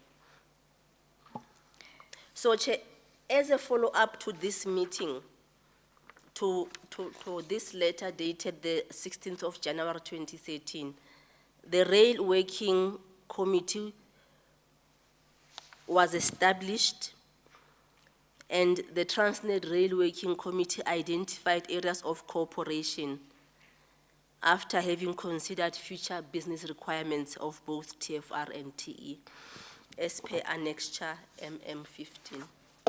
And your Annexure MM15 appears on page 119 of BB10A. Sir, Chair, this is a memo signed by GM Marketing Strategy, Mr. Toba Majoka, on the 20th of February 2013. This is the date that I suspect our meeting happened on. So it says, Chair, as a purpose, the purpose of this memorandum is to update and request the Group Chief Executive to approve the specific areas of cooperation between Transnet SOC Limited and China South Rail, which were identified or developed by the committee comprising of delegates from both Transnet Freight Rail and Transnet Engineering. And then it goes on to start with background. And the background now dates back to the 12th of December 2012. It says that on the 12th of December 2012, a meeting was convened between Transnet SOC Limited and China South Rail. In the meeting, it was agreed to establish a committee comprising of delegates from both Transnet Freight Rail and Transnet Engineering operating to formally engage China South Rail on the cooperation and also identify specific areas of cooperation. Now Chair- this, sorry to interject, on the 12th of December 2012, were you in attendance at the said meeting? No, Chair, I was not. Yes, please proceed. Chair, I would like to proceed to page 120, paragraph 6 and paragraph 7. Paragraph 6 to paragraph 20, no, not 20, 12. 6 to 12. 6 to 12. Yes. It says, listed below are the identified areas per division. It starts with Transnet Freight Rail. Running of operation. China South Rail will share their model of controlling the network and train plane in order to run an efficient railway. Systems and methodologies which are employed by China South Rail for planning and operation, and China South Rail's methods of operating or managing the yards to ensure a highly efficient train schedule railway. Number 7 is management of safety, sharing of information on safety standards between Transnet and China South Rail. Number 8 is cooperation in people development. It's look at the introduction of a student exchange program between Transnet and China South Railway, which will focus on engineering in brackets, mechanical, electrical, and electronics, and leadership management. And China South Rail management of the rail-related training institute / academy, sharing best practice in competence development for movement, operations, engineering, technical, and artisan fields. And look at how China South Rail conducts training, evaluation, impact analysis, and tools. And for areas identified for Transnet Engineering, it said it records supply chain synergies, that's number 9. Sharing of information on suppliers of critical components for all Transnet Engineering products. Negotiate better prices through joint procurement of critical spares components and supply of components by CSR to meet Transnet Engineers' requirements in compliance with Transnet's governance structures. Number 10 is development of foundry capacity in South Africa. Jointly develop foundry capacity to meet the local needs. Produce foundry products for both domestic and export market. Cooperate in developing a market for these products. Number 11, development of new products. Transnet Engineering and China South Rail will jointly design and develop new products for domestic and export market, share the best practice in rolling stock design. And number 12 is Transnet Engineering and China South Rail to collaborate in research and development for innovative solution, development of R&D capacity through exchange programs, and jointly develop new products and solutions for the rail industry. And the GM of Marketing and Strategy recommended for the Chief Executive to approve the specific areas of cooperation. It's signed by the GM on the 20th of February 2013. Now, you earlier made reference to a working committee that was to be established as proposed by Mr. Brian Molefe. Yes, Chair, based on what the Chinese delegation expected at that meeting of the 20th February, Mr. Brian suggested that instead of the content with Transnet's legal advisor, Ms. Josia Mihuele, as well as the GM in the GCE's office, Ms. Phyllis De Feto. Chair, we basically turned around the document and removed all procurement-related matters. And we therefore excluded CSR, because by including CSR, then the procurement is included. So we excluded CSR, and any reference to the procurement was removed. And we then recorded that Transnet has its own governance processes that is legally obliged to follow. And this is recorded in clause 2.3 of the agreement, which stipulates as follows. All of the above will be... I'm sorry, where are you reading now? I'm now reading paragraph 95 of the statement, the bottom of page 24. Apologies, Chair. We are now back at the statement, page 24 of the bundle at paragraph 95. Okay. Yes, thank you.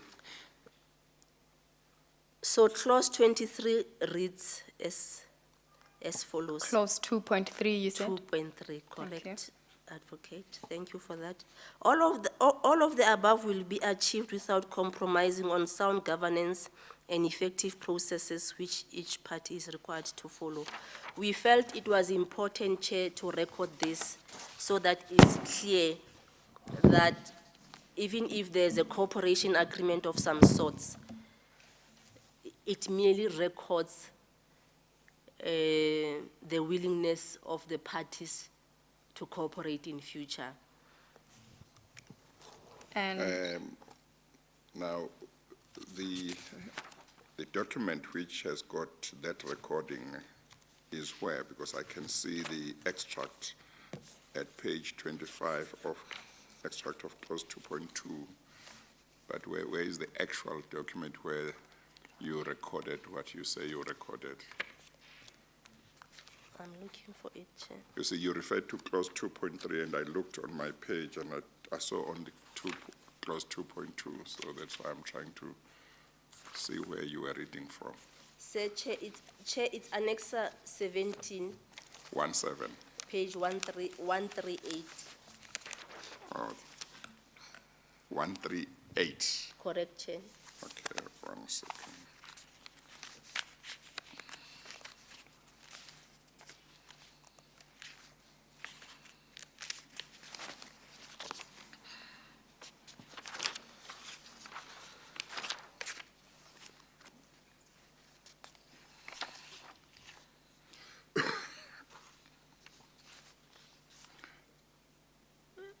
This document, starting at page 135, is it an amended version of the document that you referred us to, which you said the Chinese expected Mr. Molefe to agree to on the spot, but he didn't, or is it a different document? This is a revised document of the one that I document. Okay. So this is the one that we ultimately presented for signature. The committee that you were leading? Yes, Chair. Okay, no, that's fine, okay. did the parties then sign the cooperation agreement? Yes, Chair, but the day before the signing of the cooperation agreement, the Department of Public Enterprises raised an objection on how clause 2.2 on page 138. So I'm referring to page 138 of the bundle and paragraph 96 of the statement. Yes. The DPE raised an objection on how clause 2.2 was worded. We then changed it through an amendment, because at that time, Chair, you know, with state visits, documents are signed ahead of time. Oh, yes. So when the objection was raised, the documents were already signed. So we then did a side letter. And just to record that, we have agreed to amend the clause. And it was agreed that later on, a formal amendment will be done. So, Chair, the old clause 2.2 read as follows. In recognition of CDB's mandate and subject to the provision of this agreement, throughout the term of the MDS, Transnet's consent to identifying opportunities, contacting and informing potential Chinese suppliers who are likely to be relevant. So Transnet consents to CDB. CDB will identify opportunities, contact and inform potential Chinese suppliers who are likely to be relevant to participate in whatever open and competitive tender process prescribed by Transnet.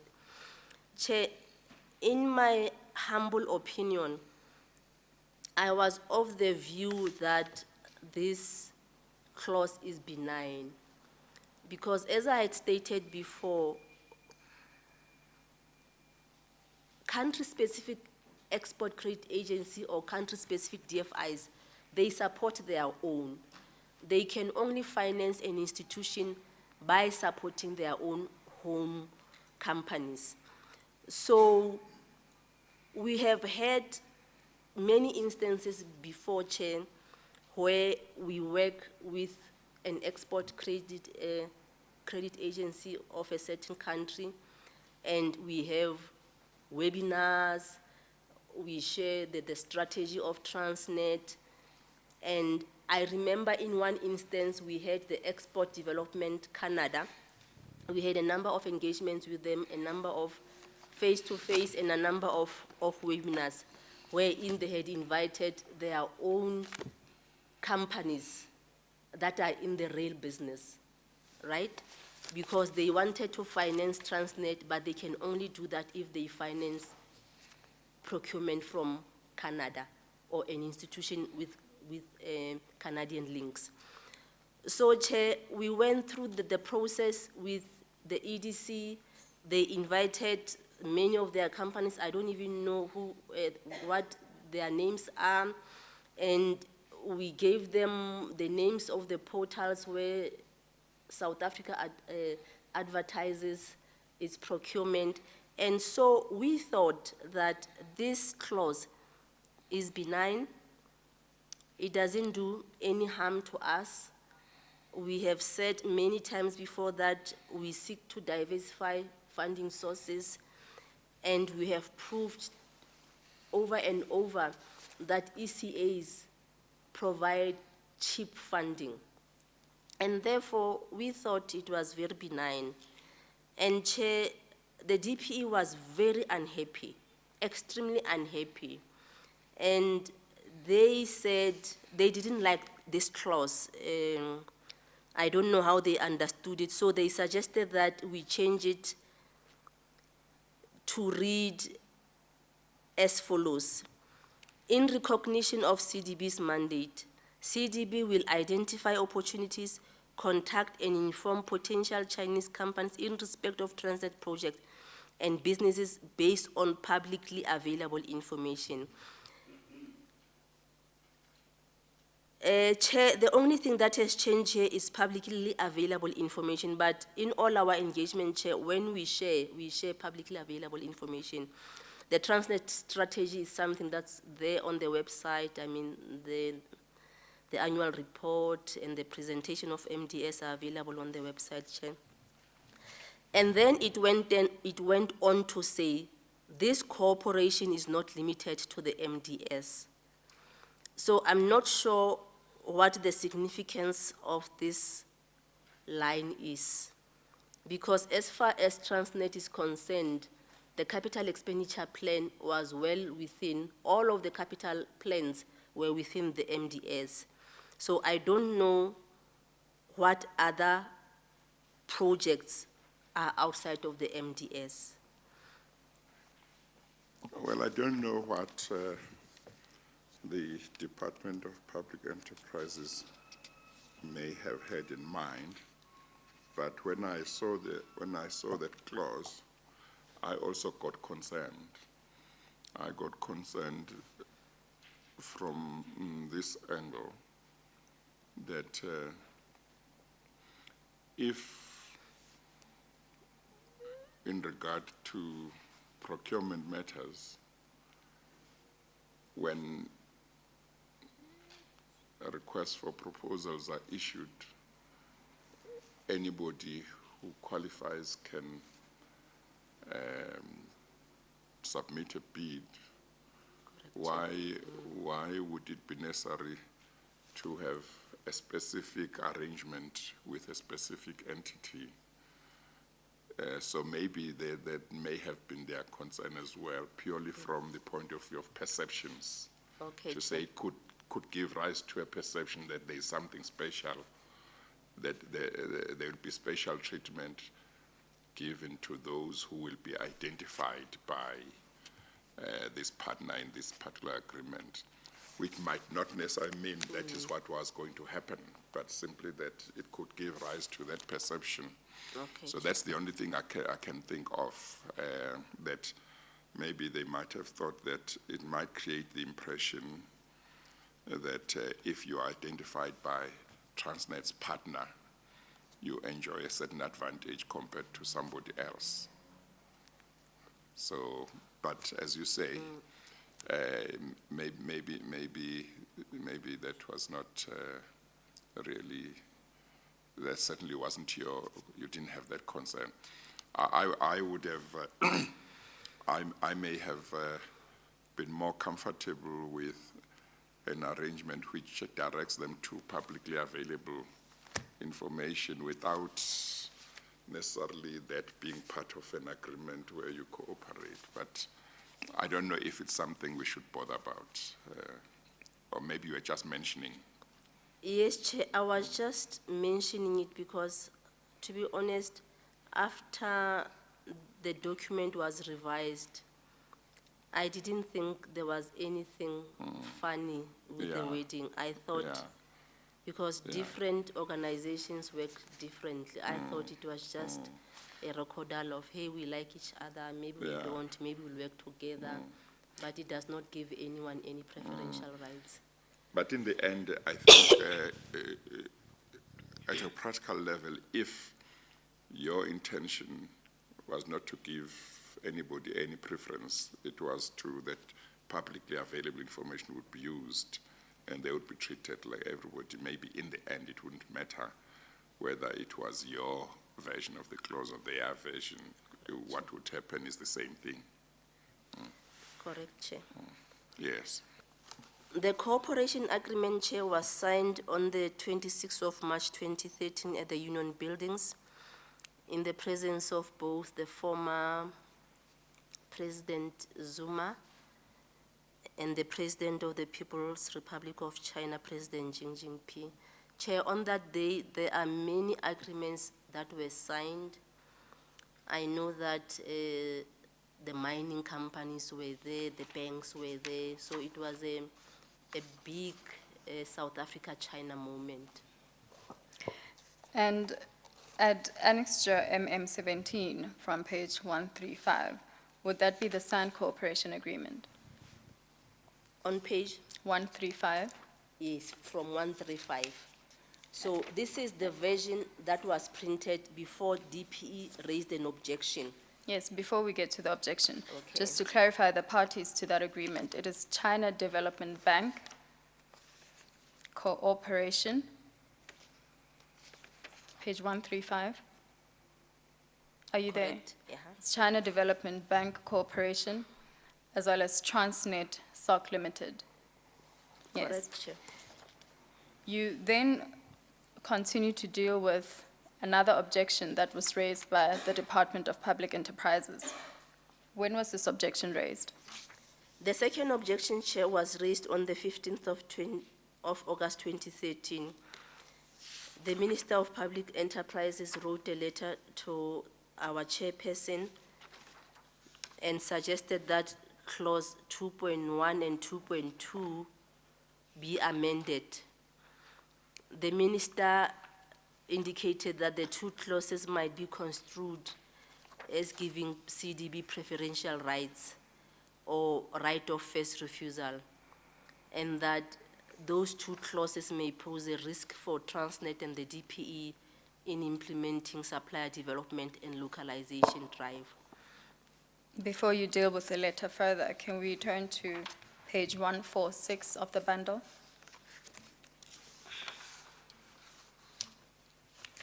Under Annexure MM18.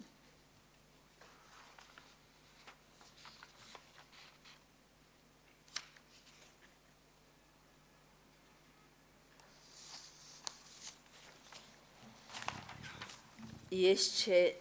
Is this the letter that the Minister of Public Enterprises sent to Transnet? Yes, Chair.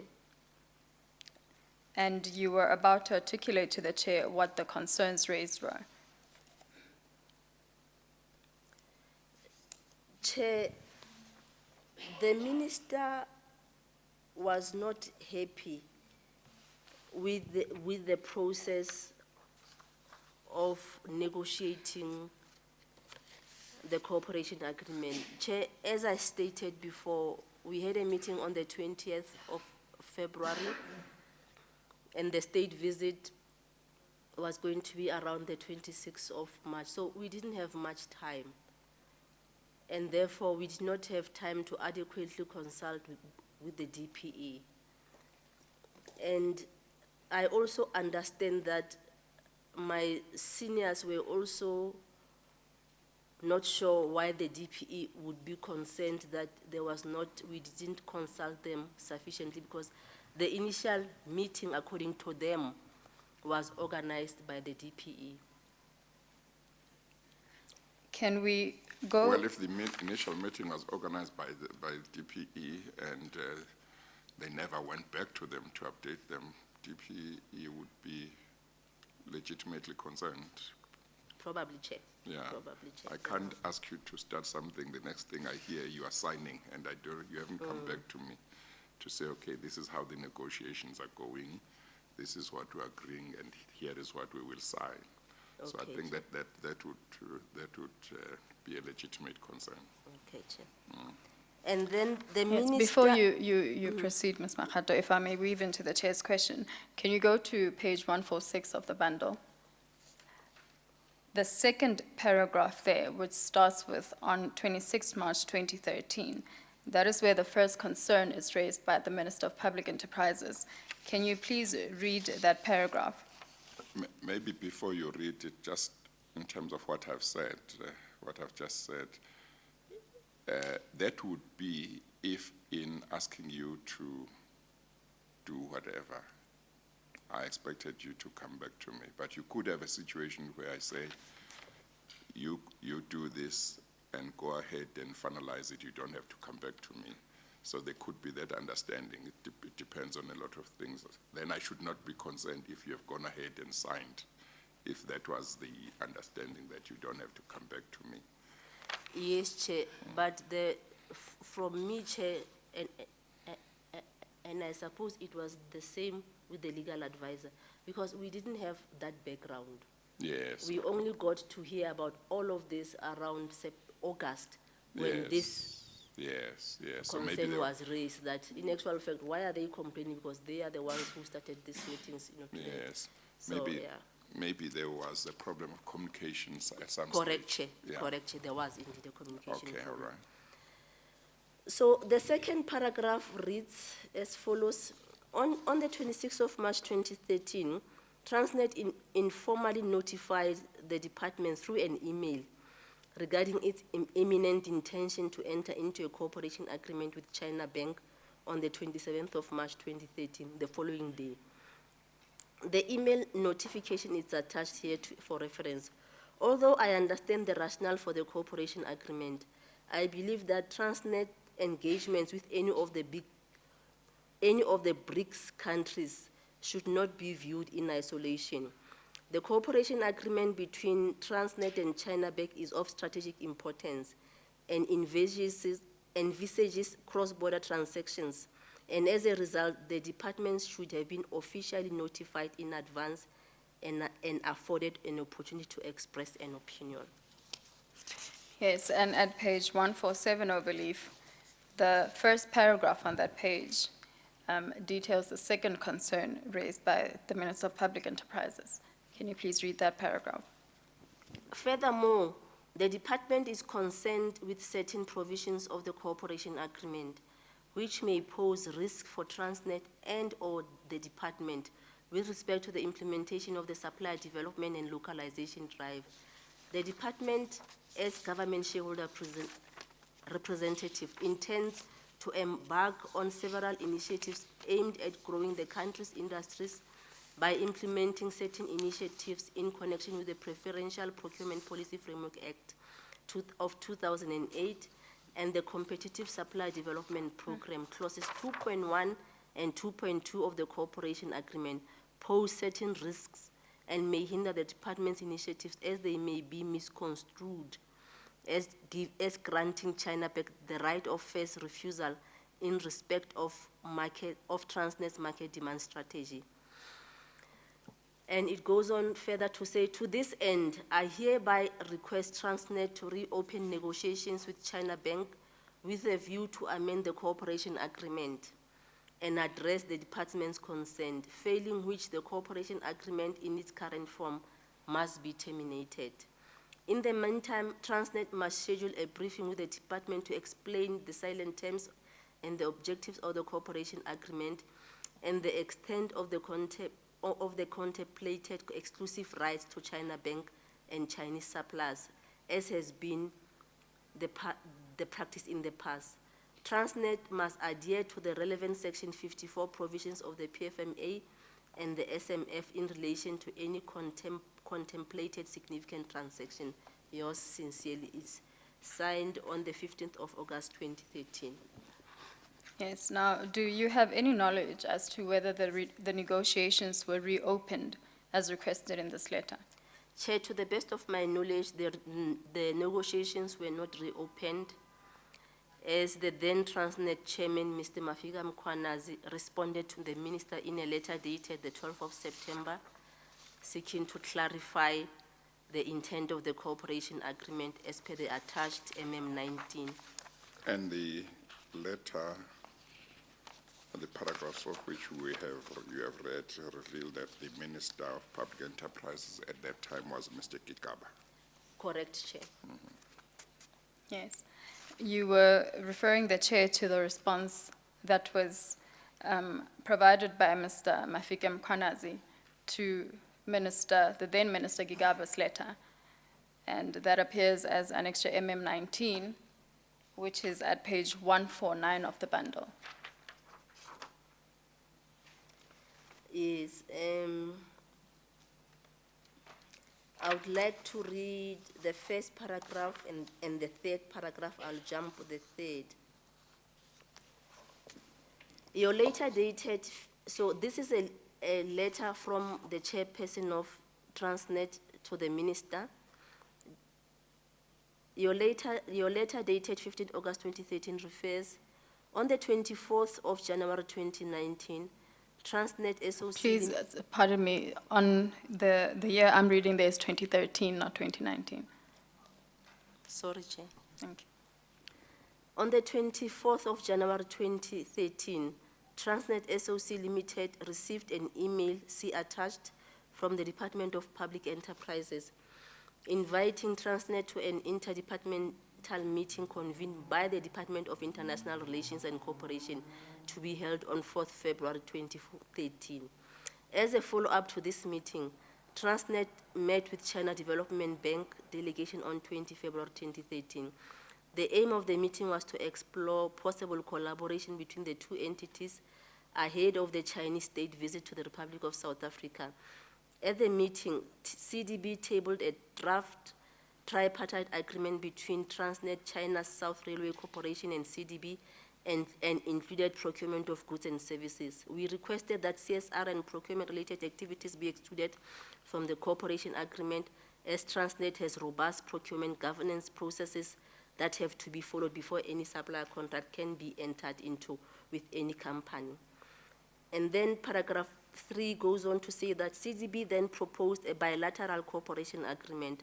This was negotiated and changed to ensure that all financial, reputational, legal, and other risks are identified and eliminated. To that extent, the agreement records in clause 2.3 and 2.4 that Transnet is required to follow a fair, equitable, and transparent process in its tender process. We also noted the Department of Enterprise's discomfort on clause 2.2 and amended the clause as per the department's request. We have attached the agreement as amended for ease of reference. The amendment was signed ahead of the official signing ceremony.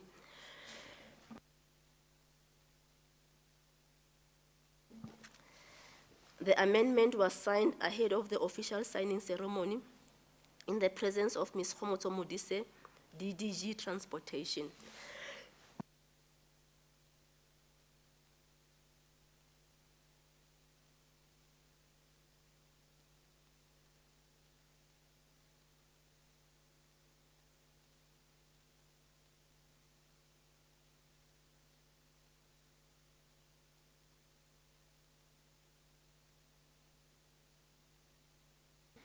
Are you okay? Just 1 minute, Chair. Okay. Let me know if you need me to adjourn for a few minutes.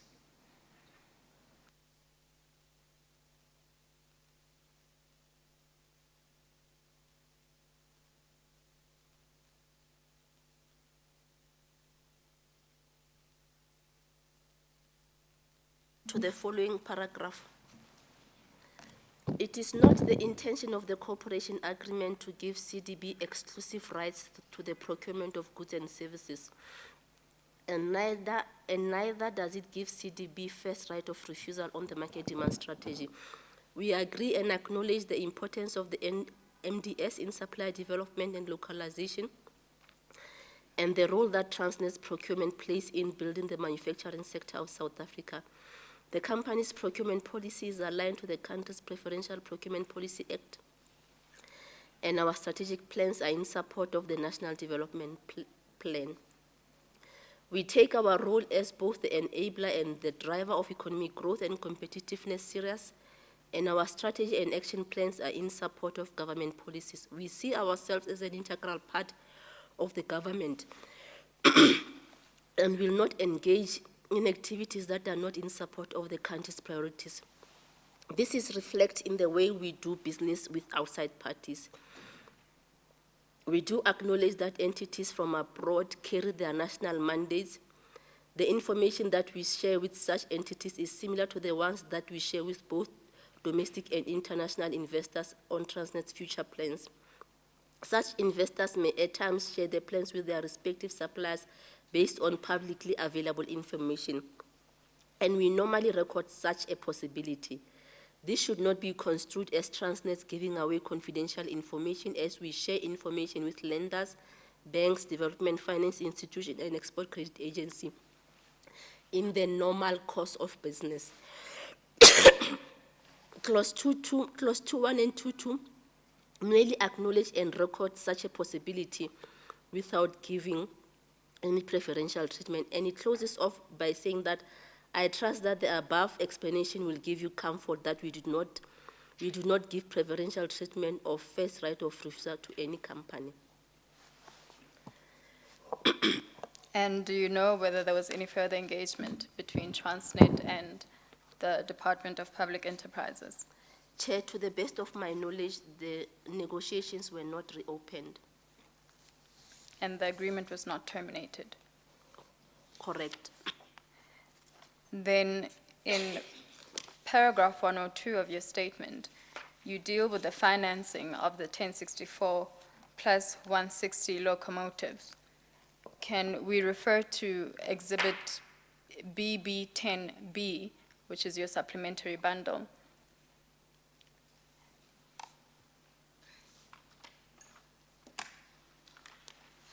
And at this bundle, we will refer to page 1, paragraph 5.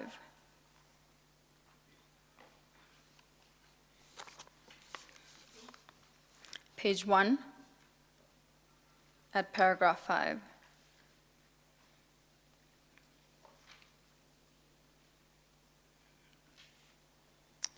You have sought to introduce the context relating to the locomotive funding strategy with reference to several documents. Is that correct? Correct, Chair. And the first document is your annexure MMA. Is that correct? Correct, Chair. And this annexure appears in Exhibit BB10B at page 4, with the actual document being contained from page 5. Correct, Chair. What is that document at page 5? Chair, as I've highlighted before when I was dealing with strategy and the funding plan,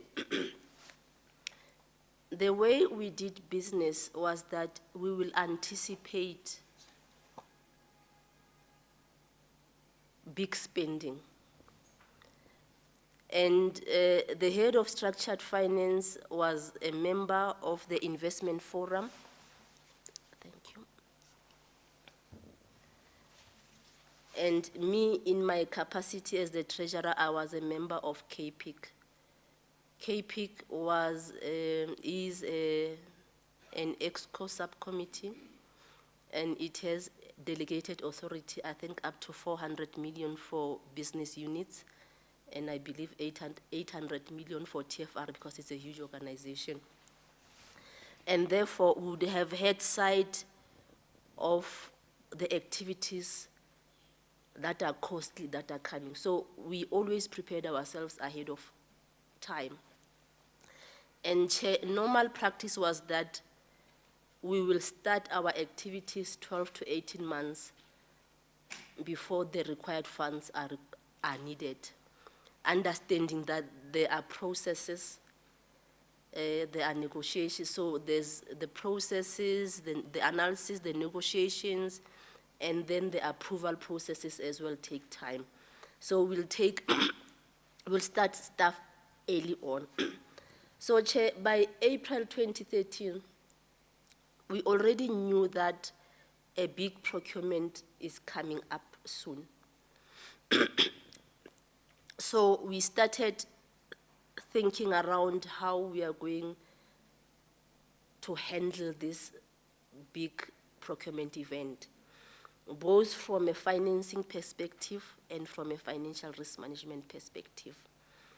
And Chair, page 5 of the supplement shows that on the 7th of April 2013,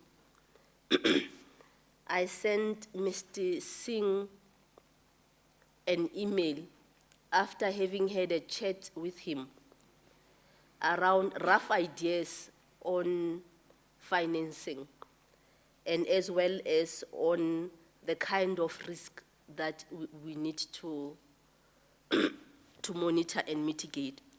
The practice was that annually, as part of the corporate plan, we'll draft the funding plan and strategy, but then for each of the big projects, we'll then have, during the course of the year, have a specific strategy to execute that project. And therefore, Chair, this was just the beginning of saying that we are aware that there's a big procurement happening and we are preparing ourselves to be ready.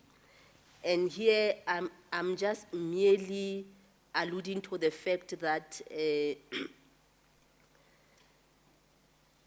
we are aware that it's estimated to cost 38 billion using calendar year 2012 prices, And I also say that in the third line that this amount excludes any steel price movement implications.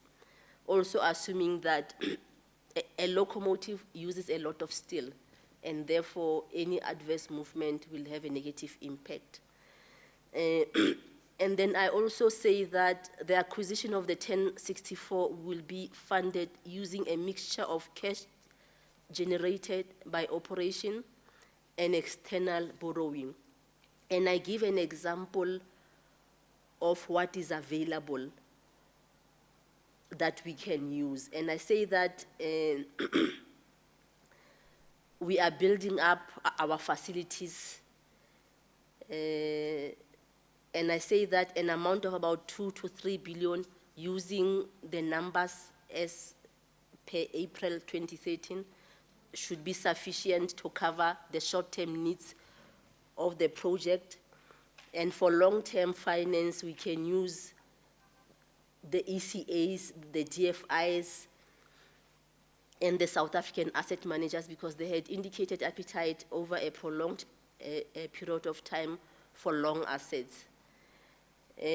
So, Chair, here I'm not specific which export credit agency will use. I'm just saying US Exim, ECGD, if it's procurement from the UK, Hermes, if it's procurement from Germany, and so forth. So I'm just saying that we can even think of using an ECA wrapped bond.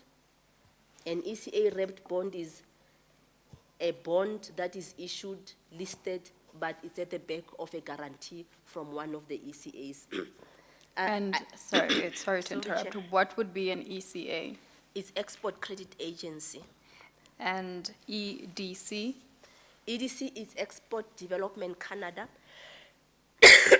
And ECGD, I think you must give her a few seconds. She wants to drink something. Okay.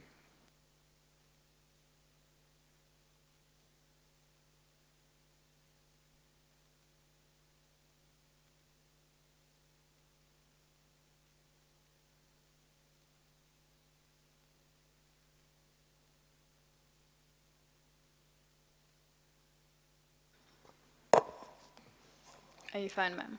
thank you, Chair. So you have just explained EDC. What does ECGD relate to? Chair, I can't remember what ECGD stands for, but it's the UK equivalent. Yes. You may proceed. And Hermes is the German ECA. Sinosure is the Chinese one. So I was just mentioning this. And then I said, for the DFIs, we can explore KfW, which is German, the African Development Bank, the French Development Bank, China Development Bank, DBSA, JBIC. JBIC is the Japanese. Yes. And Is there the were Japanese- some acronyms before that. What does DFI stand for? Development Finance Institution. So all of this, KfW is a German DFI.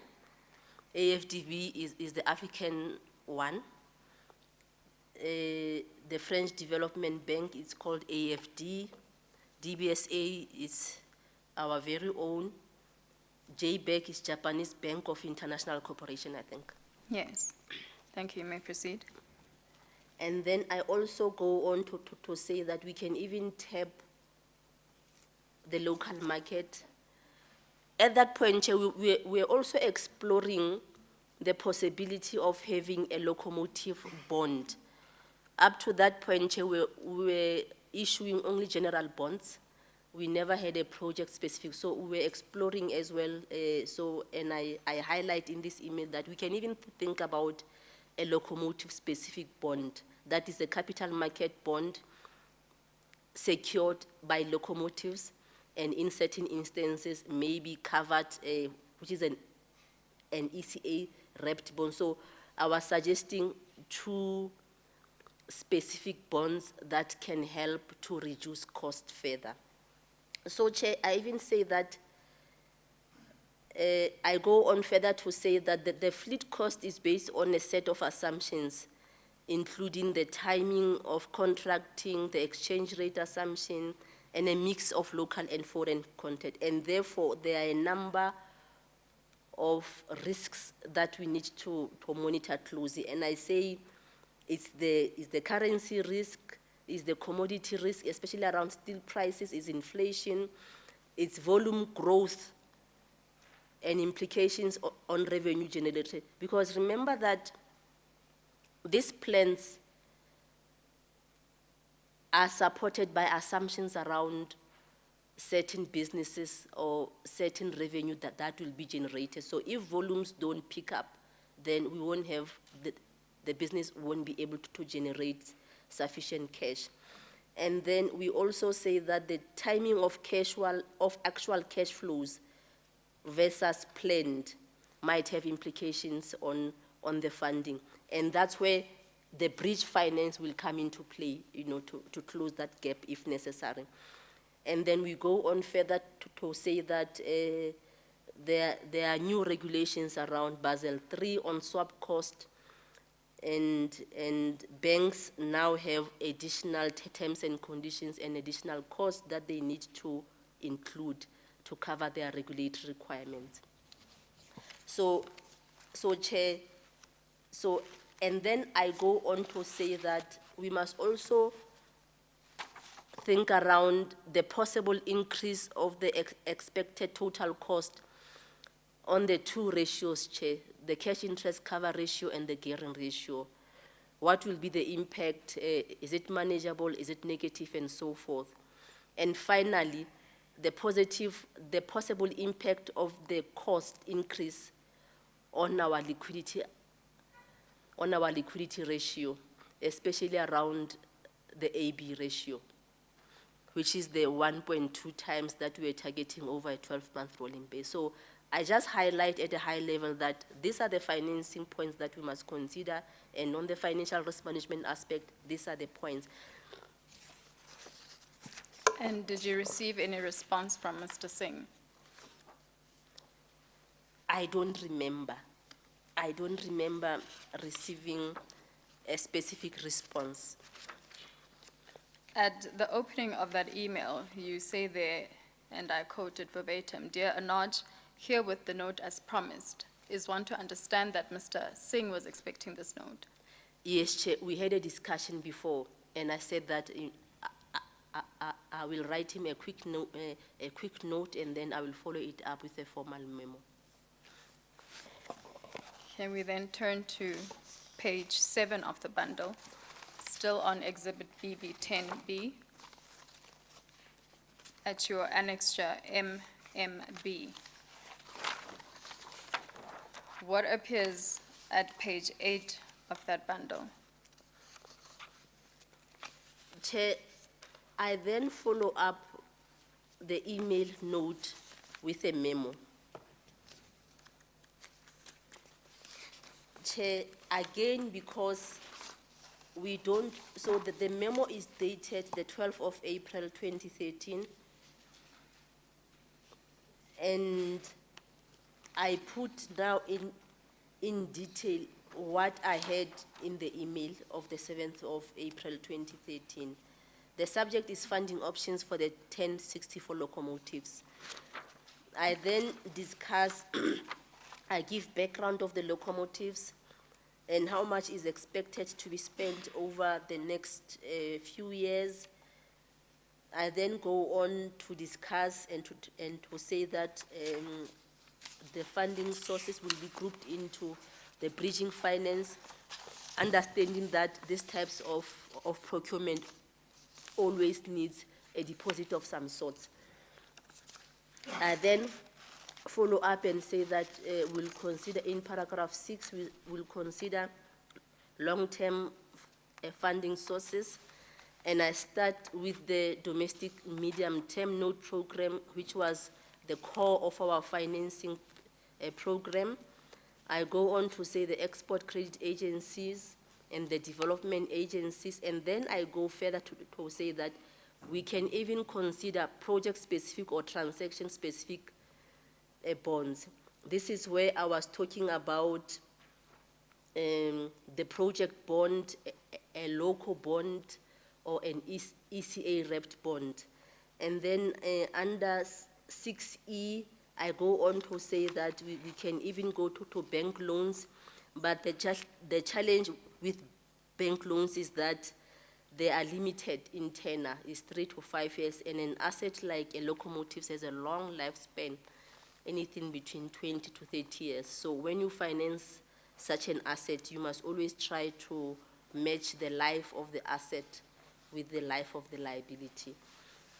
And then I also say that another possibility is a lease, but over the years, because this is not the first time that we'll be procuring locomotives, and for each of the procurement of locos, we have always done a lease versus buy analysis. And we have always found that a lease on a total cost of ownership basis turns out to be more expensive. So I say that we can recheck again, but over the years we have found it to be more expensive than a pure buy decision. So I say the team will do an analysis of a buy versus a lease option. I go further to say that we must consider the following risk, which I have highlighted in the email before: your currency, your steel prices, the impact on interest cover, the volume, inflation, and so forth, Chair.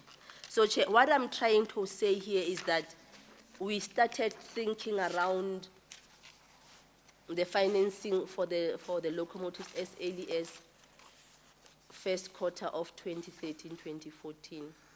And Chair, I need to bring to your attention that despite us having had many memos that we had drafted for the GCFO, I don't remember having a single memo signed. My other memos, Chair, will be acknowledged and will be signed off.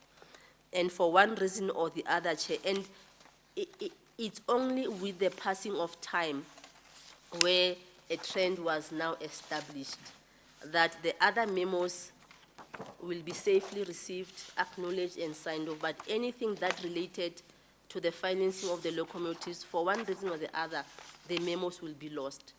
Even around... That is now memos from you to the group CFO. Correct, Chair. Yes, and this happened only with regard to memos to him.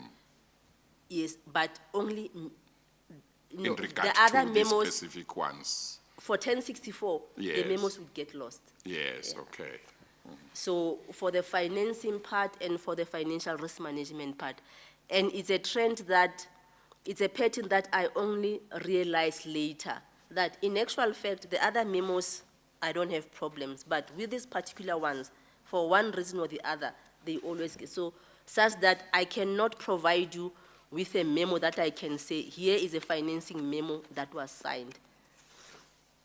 The following annex, if I may, Council, may I? Chair, pardon me, I'm informed that there's no live feed by the technicians are struggling with the live feed.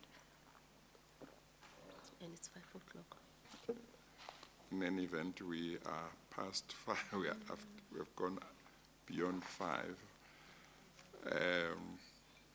What's your assessment of how far we are from finishing? I would say about an hour, Chair. We still However, need an hour. yes, tomorrow's witness is scheduled from 10 o'clock, and I've been advised by Mr. Mokoena that he might take the whole day. So if we Yeah. might propose to you, Chair, to start at 9 tomorrow. How is your availability tomorrow? I'm flexible, Chair. You are flexible.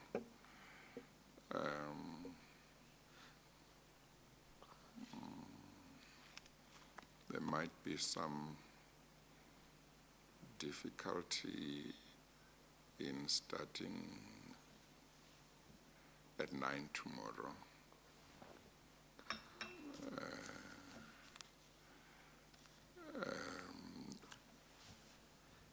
And then on Monday, is it aviation or is it the special witnesses? It's still Transnet, Well, Monday, and it's it's still still Transnet. Transnet. Okay, no, I think tomorrow we might have to continue at 10, and we might just have to start later with the other witness.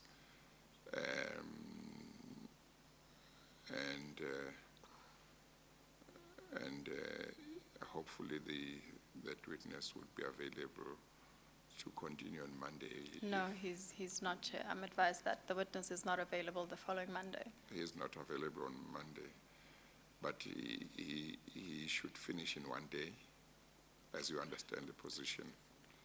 As I understand, His provided he evidence. starts at 10. Yeah, if he starts at 10. Yes, Chair.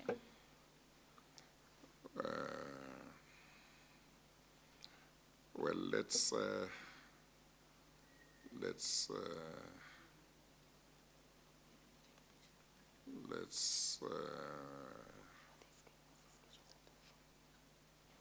start at 9:30 tomorrow and continue with this witness.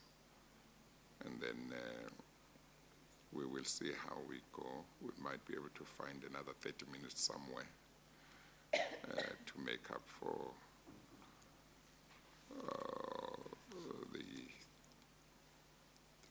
we'll eat into the time of the next witness if we need 1 hour, so we'll go into that witness's time by 30 minutes, and we'll see where we can find 30 minutes during the day, and then we'll take it from there.